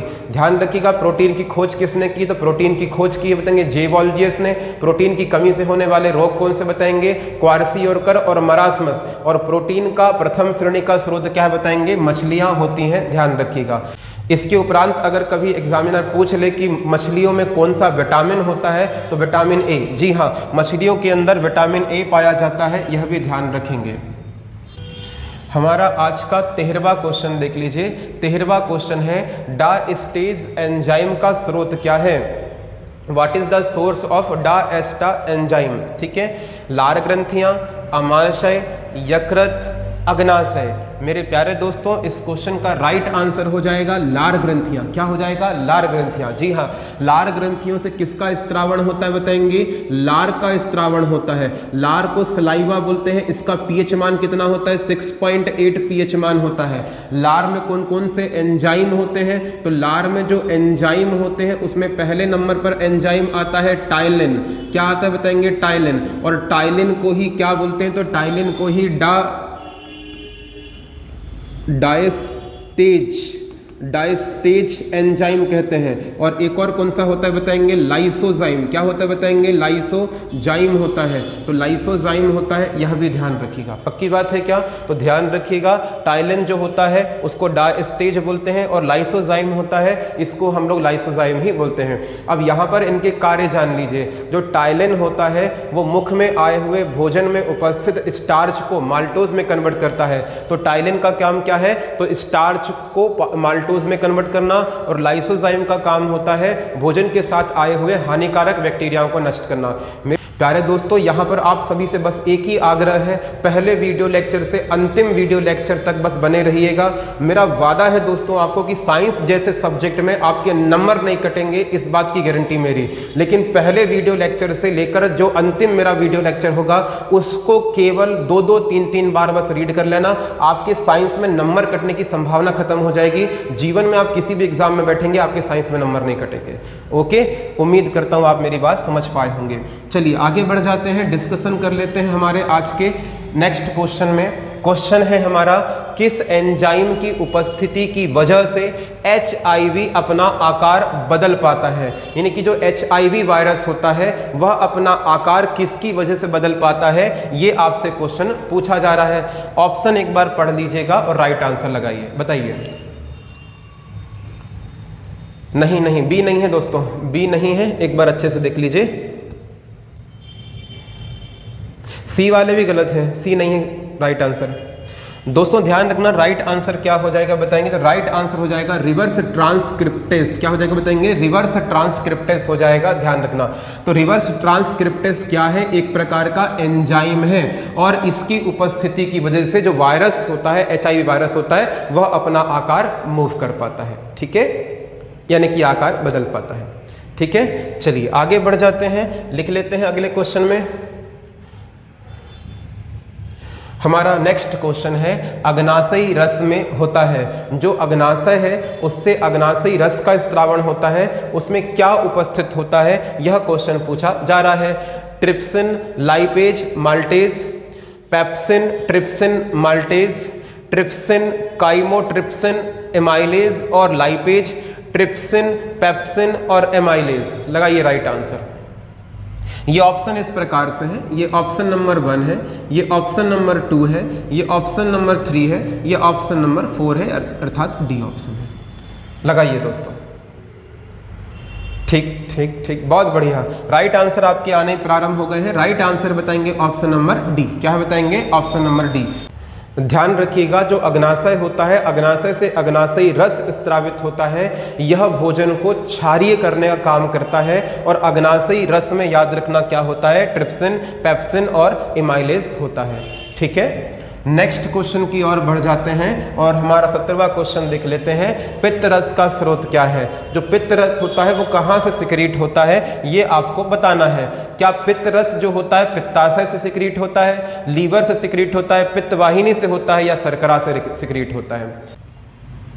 अधिकांश विद्यार्थी इस क्वेश्चन को गलत करके आते हैं, क्योंकि उनको लगता है कि पित्तरस है तो पित्तरस का स्त्रावण पित्ताशय से होना चाहिए, इसीलिए एग्जामिनर ने पहले ऑप्शन में रखा हुआ है। ध्यान रखना, इसका राइट आंसर पित्ताशय नहीं होगा, इसका राइट आंसर होगा, बताएंगे, लीवर। कुछ बातों को समझने का प्रयत्न करना।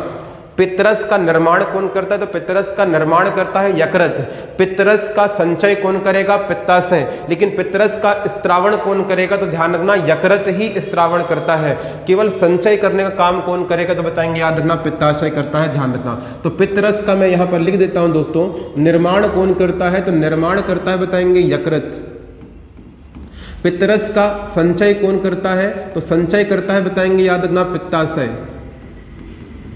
ओके, और इसके बाद में क्वेश्चन अगर पूछ ले स्त्रावण कौन करता है, तो इसका जो स्त्रावण करने का काम है यह कौन करेगा? बताएंगे, यकृत ही करता है। ठीक है साथियों, तो ये ध्यान रखना। तो ये 3 क्वेश्चन ध्यान रखेंगे, निर्माण, संचय और बोलेंगे स्त्रावण। निर्माण यकृत के द्वारा, संचय पित्ताशय के द्वारा और स्त्रावण यकृत के द्वारा। डन है। अगले क्वेश्चन की ओर आगे बढ़ जाते हैं। यूरिया किसमें संश्लेषित होता है? तो जो यूरिया होता है वो किसमें संश्लेषित होता है, ये आपसे क्वेश्चन पूछा जा रहा है। यकृत में, फेफड़े में, प्लीहा में, वक्र में, यानी कि गुर्दे में? बताइए। नहीं नहीं नहीं नहीं, गलत आंसर दे रहे हैं आप। सी ऑप्शन बिल्कुल नहीं है।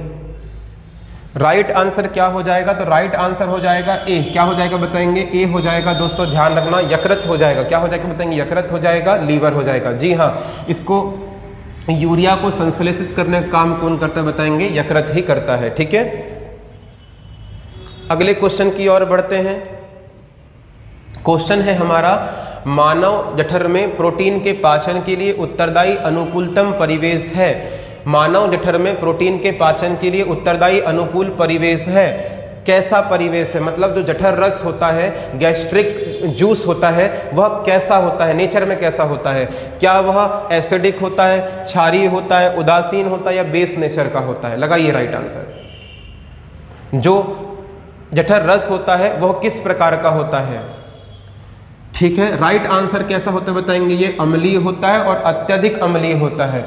अब बात कर लेते हैं जो जठर रस होता है, जठर रस होता है, अगर बात करें इसका स्त्रावण, तो जठर रस का जो स्त्रावण है यह याद रखना जठर ग्रंथियां करती हैं। कौन करती हैं? बताएंगे, जठर ग्रंथियां करती हैं। जठर ग्रंथियां कहाँ होती हैं सर जी? तो यह अमाशय की दीवारों पर होती हैं। यह अमाशय की दीवारों पर होती हैं। जो जठर रस होता है, ध्यान रखिएगा इस बात का, जठर रस जो होता है इसमें क्या क्या होता है? तो इसमें HCl होता है, इसमें याद रखना पेप्सिन होता है, पेप्सिन होता है, और इसमें रेनिन होता है। क्या होता है? बताएंगे, रेनिन होता है। ठीक है, ध्यान रखना, ये अत्यधिक अम्लीय होता है। जठर रस क्या होता है? बताएंगे, अत्यधिक अम्लीय होता है। जठर रस में प्रोटीन के पाचन के लिए उत्तरदायी अनुकूलतम परिवेश है, क्योंकि यह बताएंगे अम्लीय है। ओके दोस्तों, चलिए आगे बढ़ते हैं और हम और चर्चाएं करते हैं अपने नेक्स्ट क्वेश्चन में। ये सेम क्वेश्चन है, मानव जठर में पाचन के लिए उत्तरदायी अनुकूलतम परिवेश है, क्योंकि यह अम्लीय है। नेक्स्ट क्वेश्चन है हमारा, लीवर किससे भरपूर स्रोत है? तो लीवर जो है वो किसका भरपूर स्रोत है, ये बताना है आपको। शर्करा का, वसा में घुलनशील विटामिन्स का, खनिज का, या प्रोटीन का? बताइए।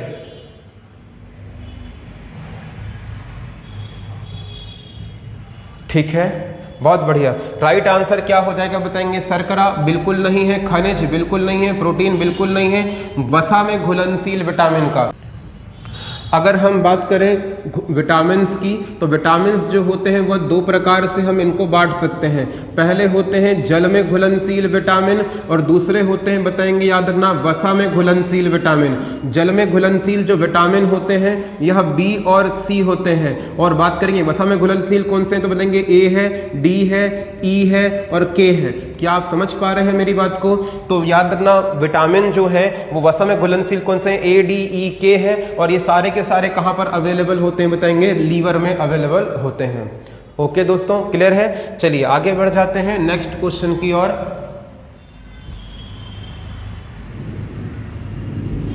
निम्नलिखित में से कौन सा अंग ग्लाइकोजन को ग्लूकोज में बदलता है और रक्त को शुद्ध कर देता है? तो कौन सा ऐसा अंग है जो कि ग्लाइकोजन को ग्लूकोज में कन्वर्ट करता है और रुधिर को शुद्ध कर देता है? ऑप्शन देख लीजिए, यकृत, किडनी, फेफड़े, तिल्ली। क्या राइट आंसर होगा? देखिए राइट आंसर हो जाएगा, बताएंगे याद रखना, यकृत। क्या हो जाएगा, बताएंगे यकृत। लीवर जो होता है वह दो कार्य करता है। कौन कौन से कार्य करता है? तो पहला कार्य करता है जब रुधिर में याद रखना किसकी मात्रा बढ़ जाए, तो बोलेंगे ग्लूकोज की मात्रा बढ़ जाती है, तो इस बढ़े हुए ग्लूकोज को किस में कन्वर्ट कर देता है, बताएंगे ग्लाइकोजन में कन्वर्ट कर देता है। ओके है। और अगर बात करें जब कभी रुधिर में ग्लूकोज की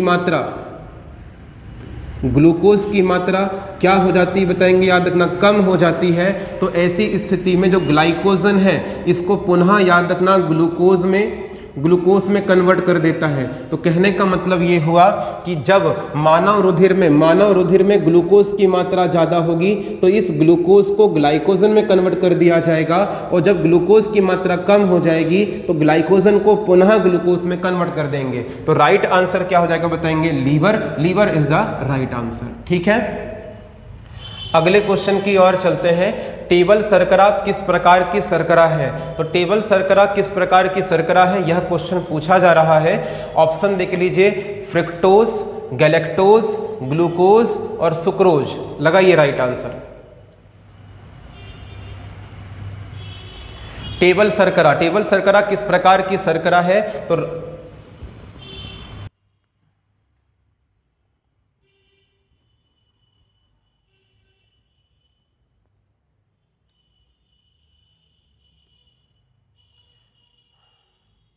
तो टेबल शर्करा किस प्रकार की शर्करा है?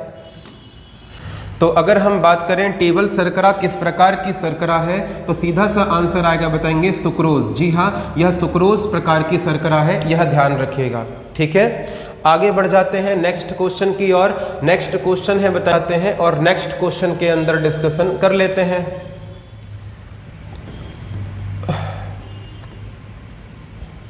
नेक्स्ट क्वेश्चन की ओर आगे बढ़ते हैं। टेबल शर्करा किस प्रकार की शर्करा है? तो टेबल शर्करा किस प्रकार की शर्करा है, यह क्वेश्चन पूछा जा रहा है। क्या यह फ्रक्टोज टाइप की शर्करा है, गैलेक्टोज टाइप की शर्करा है, ग्लूकोज टाइप की शर्करा है, या फिर सुक्रोज टाइप की शर्करा है? बताइए।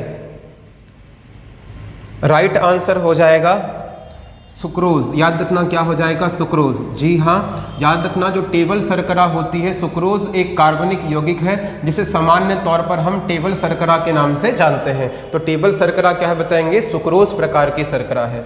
अगले क्वेश्चन की ओर आगे बढ़िएगा। खाद्य प्रोटीन के दो सबसे प्रमुख समृद्ध स्रोत क्या हैं, ये बताना है। यानी कि जो प्रोटीन है इसके सबसे अच्छे स्रोत कौन कौन से हैं, ये बताइएगा। अंडा, मांस, दूध, सब्जियां, सोयाबीन, मूंगफली, एक प्रकार का शैवाल और अन्य सूक्ष्मजीव। बताइए। ठीक है, राइट आंसर क्या हो जाएगा? तो इस क्वेश्चन का राइट आंसर हो जाएगा सोयाबीन और मूंगफली। जी हाँ, सोयाबीन और जो मूंगफली होती है, याद रखना यह प्रोटीन के सबसे अच्छे समृद्ध स्रोत में शामिल है। ठीक है दोस्तों, ध्यान रखिएगा। ऑप्शन नंबर सी हो जाएगा। अगले क्वेश्चन की ओर आगे बढ़ जाते हैं, और अगला क्वेश्चन हम देख लेते हैं। हमारा क्वेश्चन है, निम्नलिखित में से कौन सा एक रेशेदार प्रोटीन है? आपसे वो बोल रहा है कि इन प्रोटीन को देख लीजिए, ये सारे के सारे प्रोटीन हैं, इनमें से कौन सा रेशेदार प्रोटीन है? Haemoglobin, albumin, carotene, enzyme. बताइए।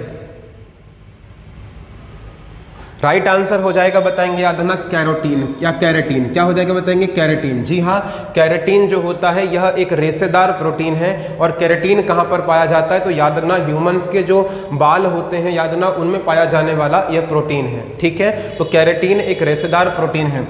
अगर हम चर्चा करें कि एल्बुमिन कहाँ पर पाया जाता है, तो यह रुधिर में पाया जाने वाला प्रोटीन है। याद रखना जो हीमोग्लोबिन है यह भी रुधिर में पाया जाता है, यह ध्यान रखना। और इसके बाद में एंजाइम की बात करें तो याद रखना यह तो पूरे मानव शरीर में एंजाइम पाए जाते हैं। ठीक है, नेक्स्ट क्वेश्चन की ओर आगे बढ़ते हैं। हमारा आज का 26वां क्वेश्चन है, निम्नलिखित में से कौन सा द्रव्य त्वचा की परत को जल के लिए अभेद्य बना देता है? तो कौन सा द्रव्य है या कौन सा एलिमेंट है जो त्वचा के अंदर पानी जाने से रोकता है, ये बताना है आपको। क्या वो कैलोजन है, मेलानिन है, कैरेटीन है या काइटिन है? आराम से सोचिए और बताइए। ठीक, नहीं, ऑप्शन नंबर ए बिल्कुल नहीं है दोस्तों। राइट आंसर क्या हो जाएगा बताएंगे, याद रखना, बोलेंगे केराटिन। क्या होता है बताएंगे? केराटिन। जी हाँ, जो केराटिन होता है याद रखना यह मानव त्वचा को, याद रखिएगा, जल के लिए अभेद्य बना देता है। मानव त्वचा के अंदर जो जल है वो अंदर एंटर नहीं कर पाता, तो केराटिन होता है।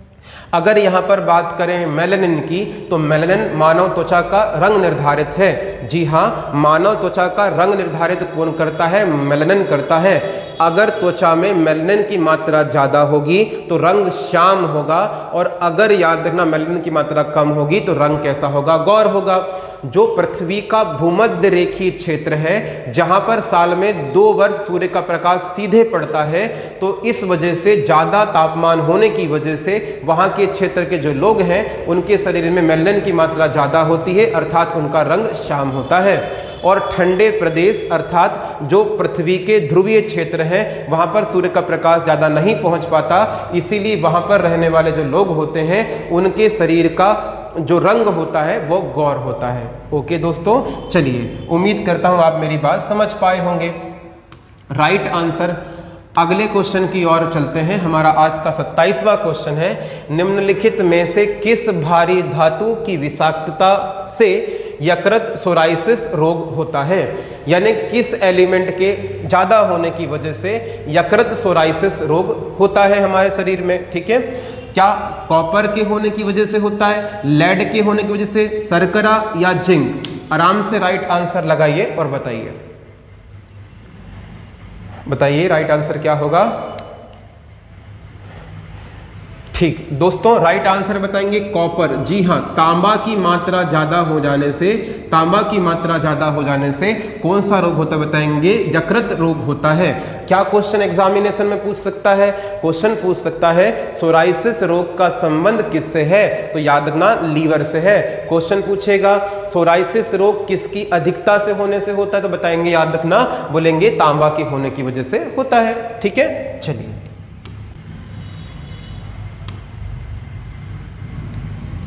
अगले क्वेश्चन की ओर आगे बढ़ते हैं। नींबू में खटास किस चीज की होती है? जो नींबू है उसमें जो खट्टापन होता है वह किसकी वजह से होता है? ऑप्शन देख लीजिए, एसिटिक अम्ल, एस्कार्बिक अम्ल, टार्टरिक अम्ल और सिट्रिक अम्ल। लगाइए राइट आंसर। इस क्वेश्चन का तो आंसर आ जाना चाहिए, लगाइए, कमेंट कीजिए।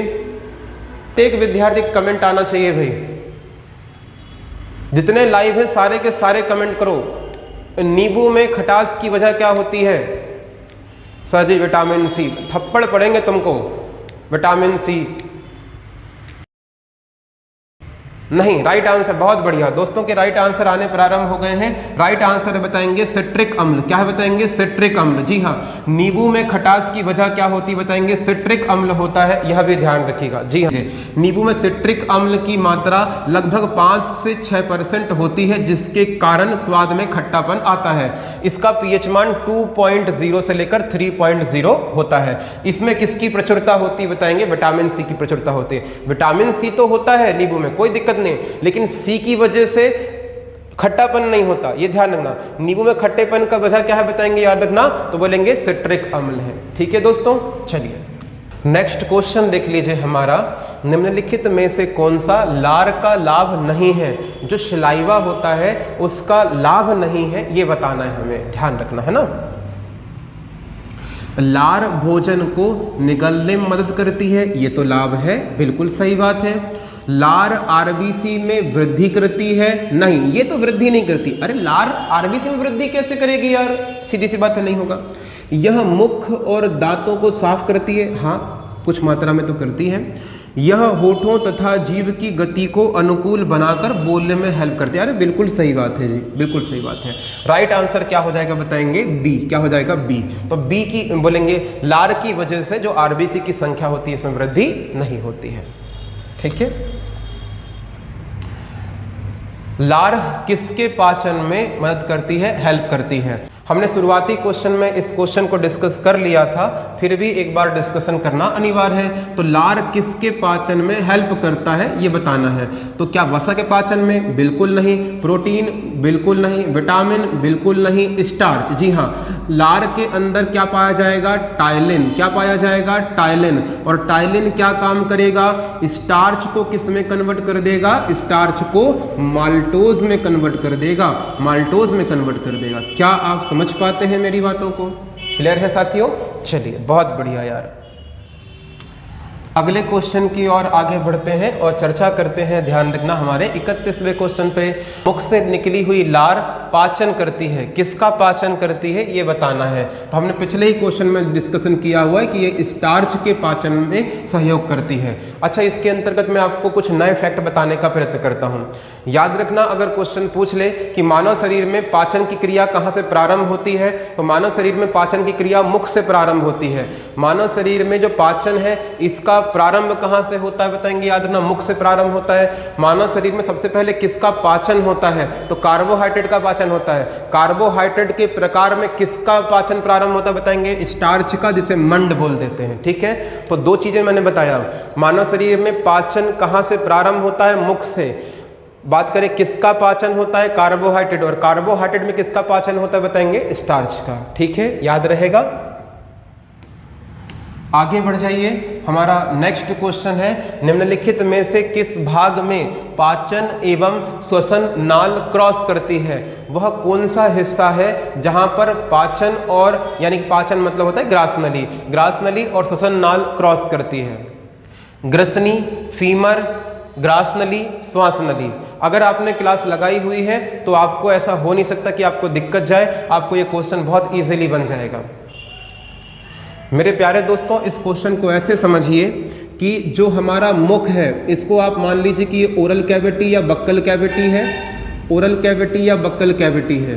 ध्यान रखना, इसके बाद में ये ओरल कैविटी या बक्कल कैविटी है। इसके उपरांत याद रखना, यहाँ नीचे अगर आप जाएंगे तो ये ग्रास नली प्रारंभ होगी, ये ग्रास नली प्रारंभ होगी। इसके ऊपर यहाँ पर नासा मार्ग पाया जाता है जिसे नेसल पैसेज के नाम से जानते हैं। ओके है। अब ध्यान रखना, नेसल पैसेज यहाँ पर आकर ओपन हो जाता है। तो नेसल पैसेज यहाँ पर आकर जब खुल जाएगा तो यहाँ पर नेसल पैसेज खुल जाता है, ध्यान रखना। और जो श्वसन के माध्यम से आई हुई वायु है वो यहाँ तक आती है। इसके ऊपर में यहाँ पर जो श्वसन नली होती है जिसको विंड पाइप बोलते हैं वो यहाँ पर पाई जाएगी। तो विंड पाइप यहाँ पर पाई जाती है, ये भी ध्यान रखना, विंड पाइप यहाँ पर पाई जाती है, पक्की बात है। तो याद रखना, इस स्थान में ग्रास नली, ये है ग्रास नली, ग्रास नली। और बात करेंगे, याद रखना, ये श्वास नली है, श्वास नली है, ये क्रॉस होती हैं। तो श्वास नली क्रॉस होती है, इसका नाम हम बताएंगे ग्रसनी। क्या है बताएंगे? ग्रसनी। तो ध्यान रखना यहाँ पर, तो राइट आंसर क्या हो जाएगा? ग्रसनी इज द राइट आंसर। ठीक है, तो ग्रसनी में क्या क्या क्रॉस होते हैं बताएंगे? तो याद रखना, श्वास नली और पाचन नली जो होती है यह क्रॉस होती है। ठीक है, आगे बढ़ जाते हैं नेक्स्ट क्वेश्चन की ओर।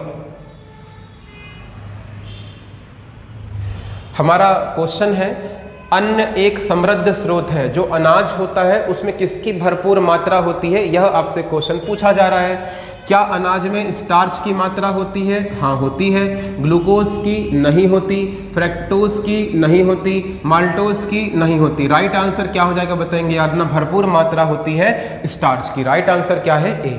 ठीक है, अगले क्वेश्चन की ओर आगे बढ़ जाइए। अगला क्वेश्चन है हमारा, दूध को दही में स्कंदित करने वाला एंजाइम है।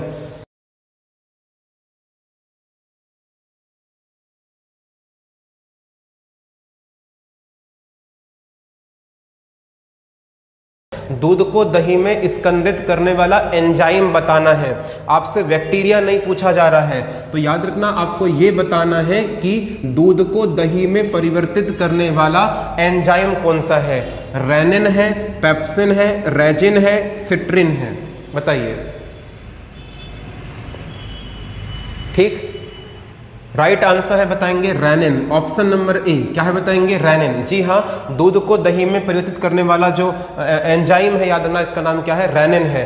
आपने एक बात गौर किए होंगे, जो छोटे बच्चे होते हैं जब वो माता का दूध पीते हैं तो कुछ समय बाद अगर वो वोमिट करते हैं तो याद रखना क्या निकलता है? जो दूध होता है वो फटा हुआ निकलता है, क्योंकि उनके शरीर में जो अमाशय होता है, अमाशय में सर्वाधिक मात्रा किसकी मिलती है बताएंगे? रेनिन की मात्रा मिलती है, जिसकी वजह से वो दूध होता है बताएंगे फट जाता है, क्योंकि उसका पाचन फटने पर ही हो पाएगा।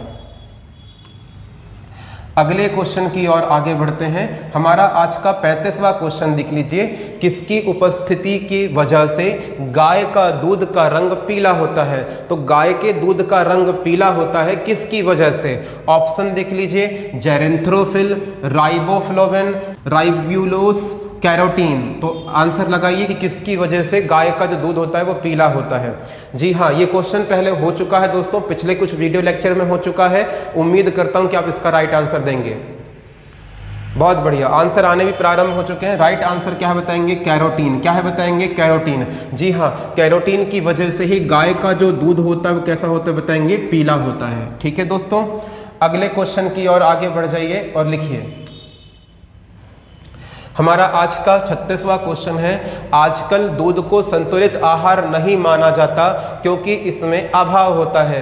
आजकल दूध को संतुलित आहार नहीं मानते हैं क्योंकि इसमें अभाव होता है। किसका अभाव होता है ये देखना है। मैग्नीशियम और विटामिन का, आयरन का और विटामिन सी का, कैल्शियम का और विटामिन सी का, आयरन का और विटामिन ई का। लगाइए राइट आंसर।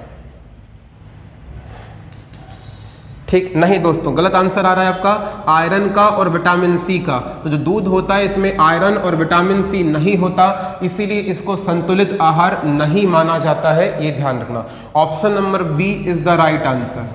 चलिए आ जाइए हमारे 37वें क्वेश्चन में। फटे हुए दूध में क्या होता है? ये क्वेश्चन एग्जामिनेशन में कम से कम 5 से 6 बार पूछा गया है। चलिए मैं आपको दिखाता हूं कि ये देखिए क्वेश्चन एग्जामिनेशन में आया है। एमपी पटवारी जो 2023 हुई थी उसमें 17 मार्च 2023 का जो पेपर था उस पेपर के अंदर क्वेश्चन पूछा गया था। ध्यान रखिएगा क्वेश्चन क्या था। फटे हुए दूध में होता है एसिडिक एसिड, बोलेंगे tartaric acid, citric acid, lactic acid. लगाइए राइट आंसर क्या होगा। जी, ये क्वेश्चन आए हैं दोस्तों, बिल्कुल आए हुए। जितने क्वेश्चन डिस्कस करते हुए चल रहे हैं सारे के सारे एग्जामिनेशन के क्वेश्चन हैं। तो राइट आंसर हो जाएगा इस क्वेश्चन का बताएंगे lactic acid, option number D. क्या हो जाएगा बताएंगे? Option number D. तो ध्यान रखना दोस्तों, जो लैक्टिक एसिड होता है यह उपस्थित होता है बताएंगे किसमें? बोलेंगे फटे हुए दूध में होता है। ठीक है, तो दूध में लैक्टिक एसिड होता है, ये ध्यान रखना। अगले क्वेश्चन की ओर आगे बढ़ते हैं। हमारा आज का 38वां क्वेश्चन देख लेते हैं। क्वेश्चन है निम्नलिखित में से किसको आरबीसी की कब्रगाह कहते हैं? तो आरबीसी की कब्रगाह किसे कहा जाता है ये ध्यान रखना। आरबीसी की कब्रगाह किसे कहते हैं? क्या फीमर को बोलते हैं? तो फीमर तो एक अस्थि होती है, इसको तो बिल्कुल ही नहीं बोल सकते। प्लीहा, जी हाँ प्लीहा को बोलते हैं, मस्तिष्क को नहीं बोलते, हृदय को नहीं बोलते। तो राइट आंसर क्या हो जाएगा बताएंगे? याद रखना आरबीसी की कब्रगाह बोलते हैं प्लीहा को। मेरे प्यारे दोस्तों, अधिकांश समय में विद्यार्थियों को दिक्कत रहती है। मैं कुछ बातें और बताना चाहूंगा आपको कि अगर क्वेश्चन कभी पूछ ले what is the full form of RBC, तो आरबीसी का फुल फॉर्म होता है रेड ब्लड कार्पोसेल्स। क्या होता है बताएंगे? रेड ब्लड कार्पोसेल्स होता है। अगर बात करें आरबीसी का जीवन काल कितना होता है, तो आरबीसी का जो जीवन काल होता है याद रखना वो 20 से 120 दिन। कितना होता है? 20 से 120 दिन होता है। इसका जन्म कहां पर होता है? तो इसका जन्म होता है बताएंगे याद रखना कहां पर? अस्थि मज्जा में। और अस्थि मज्जा में कहां पर होता है बताएंगे? लाल अस्थि मज्जा में। इंग्लिश वाले साथी बोन मैरो ध्यान रखेंगे, तो रेड बोन मैरो में आरबीसी का निर्माण होता है। कार्य क्या होता है आरबीसी का? तो O2 और CO2 का परिवहन। O2 का परिवहन, जी हाँ, O2 के परिवहन में आरबीसी मुख्यतः मुख्य भूमिका निभाता है। और इसकी मृत्यु कहां पर होती है? तो इसकी मृत्यु हमें कहां पर देखने मिलेगी बताएंगे? प्लीहा में। कहां पर होती है? प्लीहा में होती है। इसीलिए आरबीसी की कब्रगाह किसको बोलते हैं बताएंगे? प्लीहा, अर्थात स्प्लीन को बोलते हैं। क्लियर है मेरे प्यारे दोस्तों? ध्यान रखिएगा, बार बार रिवाइज करिए चीजों को, आपको चीजें ऑटोमेटिकली याद हो जाएंगी। ठीक है, नेक्स्ट क्वेश्चन की ओर, हमारा आज का 40वां क्वेश्चन देख लीजिए, मोस्ट इंपॉर्टेंट क्वेश्चन है, अस्थियों और दांतों में मौजूद रासायनिक द्रव्य कौन सा है। तो अस्थियों और दांतों में रासायनिक द्रव्य जो मौजूद है इसका नाम क्या है। तो याद रखना, राइट आंसर क्या हो जाएगा बताएंगे, कैल्शियम फास्फेट। क्या हो जाएगा, कैल्शियम फास्फेट। कैल्शियम क्लोराइड बिल्कुल नहीं है, कैल्शियम सल्फेट बिल्कुल नहीं है, कैल्शियम बोरेट बिल्कुल नहीं है। तो अस्थियों और दांतों में मजबूती के लिए रासायनिक द्रव्य कैल्शियम फास्फेट होता है। पक्की बात है दोस्तों। चलिए अगले क्वेश्चन की ओर आगे बढ़ते हैं। क्वेश्चन है हमारा, ये सेम ही क्वेश्चन है, अस्थियों और दांतों की बात करेंगे तो याद रखना कैल्शियम फास्फेट पाया जाएगा। ठीक है, हमारा क्वेश्चन है अगला, निम्नलिखित में से कौन सा एक किसी भी पाचक एंजाइम का स्त्रावण नहीं करता। ये स्त्रावण है, स्त्रावण नहीं करता है। तो क्वेश्चन कह रहा है निम्नलिखित में से कौन सा एक किसी भी पाचक एंजाइम का स्त्रावण नहीं करता। यकृत बिल्कुल नहीं, ये पाचक एंजाइम का स्त्रावण बिल्कुल नहीं करता है। अमाशय बिल्कुल करता है, अमाशयी रस का, जिसको हम जठर रस बोल देते हैं, जठर रस का स्त्रावण करता है। बोलेंगे अग्नाशय, अग्नाशयी रस का करता है। लार ग्रंथियां सलाइवा का करती हैं, लार करती हैं। तो राइट आंसर क्या हो जाएगा बताएंगे, यकृत हो जाएगा। ठीक है, ये ध्यान रखिए। चलिए नेक्स्ट क्वेश्चन की ओर बढ़ते हैं। नेक्स्ट क्वेश्चन है हमारा, कार्बोहाइड्रेट के अलावा हमारे आहार में ऊर्जा का एक मुख्य स्रोत क्या होता है। तो कार्बोहाइड्रेट के अलावा हमारे शरीर में जो ऊर्जा का जो मुख्य स्रोत है, क्या वो प्रोटीन है? नहीं, बिल्कुल नहीं है। वसा है? जी हाँ। खनिज है? बिल्कुल नहीं। विटामिन है? नहीं। ध्यान रखना, हमारे शरीर में जो ऊर्जा प्रदान करने का कार्य करेगा सबसे अधिक वह कार्बोहाइड्रेट करता है, कार्बोहाइड्रेट करता है। दूसरे नंबर पर याद रखना हमें वसा करता है, और तीसरे नंबर पर कुछ मात्रा में जो हमें ऊर्जा प्रदान करेगा यह प्रोटीन करता है। तो ध्यान रखना, कार्बोहाइड्रेट के उपरांत अगर पूछेगा तो वसा आएगा। ओके दोस्तों, क्लियर है। अगले क्वेश्चन की ओर बढ़ते हैं। हमारा आज का 43वां क्वेश्चन है, मानव शरीर अपनी अधिकांश ऊर्जा वनस्पति भोजन से किस रूप में प्राप्त करता है। तो मानव शरीर अपनी अधिकांश ऊर्जा वनस्पति भोजन के रूप में किससे प्राप्त करता है? प्रोटीन से? बिल्कुल नहीं। खनिज से? बिल्कुल नहीं। विटामिन से? बिल्कुल नहीं। कार्बोहाइड्रेट से? किससे बताएंगे? कार्बोहाइड्रेट से है। तो मानव शरीर अपनी अधिकांश ऊर्जा प्राप्त करता है, बताएंगे किसके रूप में? कार्बोहाइड्रेट के रूप में। ठीक है भैया, चलिए नेक्स्ट क्वेश्चन की ओर चलते हैं। हमारा आज का 44वां क्वेश्चन है, हमारे शरीर में ऊर्जा निम्न में से कौन देता है। तो हमारे शरीर में ऊर्जा कौन देता है? क्या विटामिन ऊर्जा देता है? नहीं। जल देता है? बिल्कुल नहीं। कार्बोहाइड्रेट? जी हाँ, कार्बोहाइड्रेट हमें ऊर्जा प्रदान करता है, और प्रोटीन भी हमें ऊर्जा प्रदान करता है। चलिए अगले क्वेश्चन की ओर आगे बढ़ते हैं। हमारा आज का 45वां क्वेश्चन देख लेते हैं। हमारा आज का 45वां क्वेश्चन देख लीजिए। क्वेश्चन है, किसी एथलीट को बोलेंगे तात्कालिक यानी कि क्षणिक ऊर्जा के लिए निम्नलिखित में से क्या दिया जाना चाहिए। किसी एथलीट को तत्काल इंस्टेंट एनर्जी अगर चाहिए तो उसके लिए उसे क्या देना चाहिए, ये क्वेश्चन पूछ रहा है। क्या उसे कार्बोहाइड्रेट देना चाहिए, क्या उसे वसा देना चाहिए, क्या उसे प्रोटीन देना चाहिए, या फिर विटामिन देना चाहिए। तो ध्यान रखना, इंस्टेंट एनर्जी के लिए, तत्काल ऊर्जा के लिए उसे कार्बोहाइड्रेट देना चाहिए। कार्बोहाइड्रेट इंस्टेंट एनर्जी देता है, ये ध्यान रखिएगा। अगर बात करें कार्बोहाइड्रेट किससे मिलकर बना हुआ है, तो ये कार्बन, हाइड्रोजन और ऑक्सीजन का संगठक है। कितने अनुपात में बनता है सर जी? तो 1:2:1 के अनुपात में बनता है। कार्बोहाइड्रेट की बात करें तो इसका सबसे अच्छा स्रोत क्या है? तो चावल है, बात करें आलू है, बात करें याद रखना शहद है। तो ये जो होते हैं बताएंगे कार्बोहाइड्रेट के अच्छे स्रोत माने जाते हैं। ठीक है, अगले क्वेश्चन की ओर आगे बढ़ते हैं। हमारा आज का 46वां क्वेश्चन देख लीजिए। 46वां क्वेश्चन है, दूध में कौन सा प्रोटीन शर्करा का युग्म है। यानी कि प्रोटीन और शर्करा का युग्म, पहला वाला जो एलिमेंट है वो प्रोटीन होना चाहिए, दूसरा वाला शर्करा होना चाहिए। तो शर्करा और प्रोटीन का युग्म पूछेगा तो पहला प्रोटीन कैसीन होता है, कैसीन होता है। फेरेटिन बिल्कुल नहीं होता, एल्बुमिन तो बिल्कुल नहीं होता, इसलिए हमने बी और सी और डी ऑप्शन को काट दिए। बात करेंगे सुक्रोज, नहीं सुक्रोज तो नहीं होता, लैक्टोज होता है। क्या होता है बताएंगे? लैक्टोज। तो राइट आंसर क्या हो जाएगा बताएंगे? ऑप्शन नंबर बताएंगे बी। तो प्रोटीन कौन सा होता है हमारे दूध में बताएंगे? कैसीन प्रोटीन पाया जाता है। और शर्करा में कौन सा शर्करा होता है बताएंगे? लैक्टोज शर्करा पाया जाता है। पक्की बात है दोस्तों। चलिए आगे बढ़ जाते हैं नेक्स्ट क्वेश्चन की ओर। हमारा आज का 47वां क्वेश्चन है, फलों का मधुर मीठा स्वाद किसकी वजह से होता है? जो फल होते हैं उनमें जो मीठापन होता है वो किसकी वजह से होता है? लैक्टोज की वजह से, फ्रुक्टोज की वजह से, माल्टोज की वजह से या रिबोज की वजह से? लगाइए राइट आंसर। राइट आंसर हो जाएगा बताएंगे ऑप्शन नंबर बी। क्या हो जाएगा बताएंगे? Option number B. तो फ्रुक्टोज जो होता है इसकी वजह से फलों में क्या होता है बताएंगे? मीठापन पाया जाता है। पक्की बात है दोस्तों। देख लीजिए इसको, फ्रुक्टोज फलों में पाई जाने वाली मोनोसैकेराइड शर्करा है जो कि प्रकृति में सबसे मीठी शर्करा मानी जाती है। इसको फल शर्करा भी कहते हैं। ठीक है दोस्तों। हमारा आज का 49वां क्वेश्चन है, निम्नलिखित में से किसका संश्लेषण यकृत के द्वारा किया जाता है? तो किस चीज का संश्लेषण यकृत के द्वारा किया जाता है ये क्वेश्चन पूछा जा रहा है। विटामिन ए का, विटामिन डी का, विटामिन ई का, विटामिन के का? बताइए।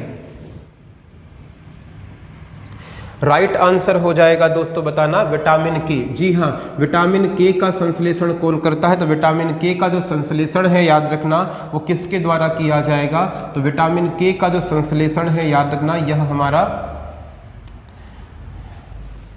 इस क्वेश्चन का राइट आंसर हो जाएगा विटामिन के। जी हाँ, तो विटामिन के का संश्लेषण यकृत के द्वारा किया जाता है। ठीक है, देख लीजिए, यकृत विटामिन के का संश्लेषण करता है। विटामिन के खून का, रक्त का थक्का जमाने में सहायता करता है। ठीक है, अगले क्वेश्चन की ओर आगे बढ़ते हैं और हमारा 50वां क्वेश्चन देख लेते हैं। हमारा आज का 50वां क्वेश्चन है, तंतु आहार में शामिल है। जो तंतु आहार है उसमें क्या शामिल है? ग्लाइकोजन, सेल्यूलोज, प्रोटीन या वसा? बताइए। ठीक, राइट आंसर हो जाएगा बताएंगे सेल्यूलोज। क्या हो जाएगा बताएंगे? सेल्यूलोज। जी हाँ, तंतु आहार के रूप में क्या शामिल है बताएंगे? सेल्यूलोज होता है। ठीक है दोस्तों, अगले क्वेश्चन की ओर बढ़ते हैं। हमारा आज का, माफी चाहते हैं, तो सेल्यूलोज इसका राइट आंसर हो जाएगा। सेल्यूलोज एक पॉलीसैकेराइड शर्करा है जो ग्लूकोज से बना होता है। यह तंतु आहार के रूप में लिया जाता है। ठीक है, हमारा 51वां क्वेश्चन देख लीजिए। हमारे शरीर में त्वचा की सतह के नीचे जो वसा होता है वो किसके विरुद्ध अवरोधक का काम करता है? तो शरीर में ऊष्मा की क्षति। जी हाँ, तो शरीर में जो ऊष्मा की क्षति है इसके लिए काम करता है। अनिवार्य द्रव्यों की क्षति? बिल्कुल नहीं। शरीर में लवणों की क्षति? बिल्कुल नहीं। बोलेंगे याद रखना, जीवों का प्रवेश? बिल्कुल नहीं। बाह्य जीवों का प्रवेश? बिल्कुल नहीं। तो राइट आंसर क्या हो जाएगा? Option number A. हमारा आज का 52वां क्वेश्चन है, किस विटामिन की अनुपस्थिति में कैल्शियम की कमी होती है? तो किस विटामिन की अनुपस्थिति में कैल्शियम की कमी होती है ये हमसे क्वेश्चन पूछ रहा है। तो vitamin D, vitamin C, vitamin E और विटामिन बी। ये ऑप्शन कुछ इस प्रकार से बनेंगे, ए, बी, सी और डी। बताइए किस विटामिन की कमी से कैल्शियम रोग हो जाएगा? किस विटामिन की कमी से कैल्शियम की कमी होती है? तो सीधी सी बात है विटामिन डी। तो विटामिन डी की कमी से याद रखना कैल्शियम की कमी होती है, और कैल्शियम की कमी होने की वजह से जो हमारी अस्थि होती है, अस्थि क्या हो जाती है बताएंगे? कमजोर। जो हमारी अस्थि होती हैं यह कमजोर हो जाती हैं। क्या सहमत हैं आप बातों से? ठीक है, चलिए अगले क्वेश्चन की ओर आगे बढ़ जाते हैं और लिखते हैं हमारा आज का 53वां क्वेश्चन। छोटी आंत के 3 भाग होते हैं, उसका पहला भाग क्या कहलाता है? जी हाँ, हमारी जो छोटी आंत होती है, अगर हम इसके बारे में बात करें तो छोटी आंत में अंतिम पाचन होता है। जी हाँ, मानव शरीर में पाचन कहाँ से प्रारंभ हुआ था? मुख से। कुछ देर पहले हमने बात करे थे, मानव शरीर में भोजन का पाचन होता है मुख से, खत्म कहाँ पर होता है? छोटी आंत में, ये ध्यान रखना। अच्छा, छोटी आंत के कितने हिस्से होते हैं? तो इसके 3 हिस्से होते हैं, और इसके 3 हिस्से की बात करें तो पहले हिस्से का नाम क्या है बताएंगे? ग्रहणी है, ग्रहणी। इसे इंग्लिश में ड्यूडेनम बोलते हैं। तो ध्यान रखना, जो हमारा पहला हिस्सा होता है इसे ड्यूडेनम बोलते हैं, जेजुनम बोलते हैं और इलियम बोलते हैं। जी हाँ, हमारी छोटी आंत के 3 हिस्से हैं, ड्यूडेनम है, जेजुनम है और, तो राइट आंसर क्या हो जाएगा बताएंगे? ग्रहणी हो जाएगा। ठीक है, अगले क्वेश्चन की ओर आगे बढ़ जाते हैं और अगला क्वेश्चन देख लेते हैं। 54वां क्वेश्चन है हमारा, खालिस्तान एक प्रोटीन की कमी से होने वाला रोग है।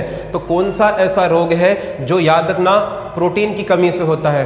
प्रोटीन की कमी से होने वाले रोग मैं आपको पहले से बताते हुए आ रहा हूं। प्रोटीन की खोज जे वॉल्जियस ने की थी। प्रोटीन की कमी से होने वाला रोग क्वार्सियोरकर और मरास्मस है। तो क्वार्सियोरकर और मरास्मस में ऑप्शन में देख लीजिए, पहला ऑप्शन है पाजी, तो याद रखना ये बिल्कुल नहीं होता।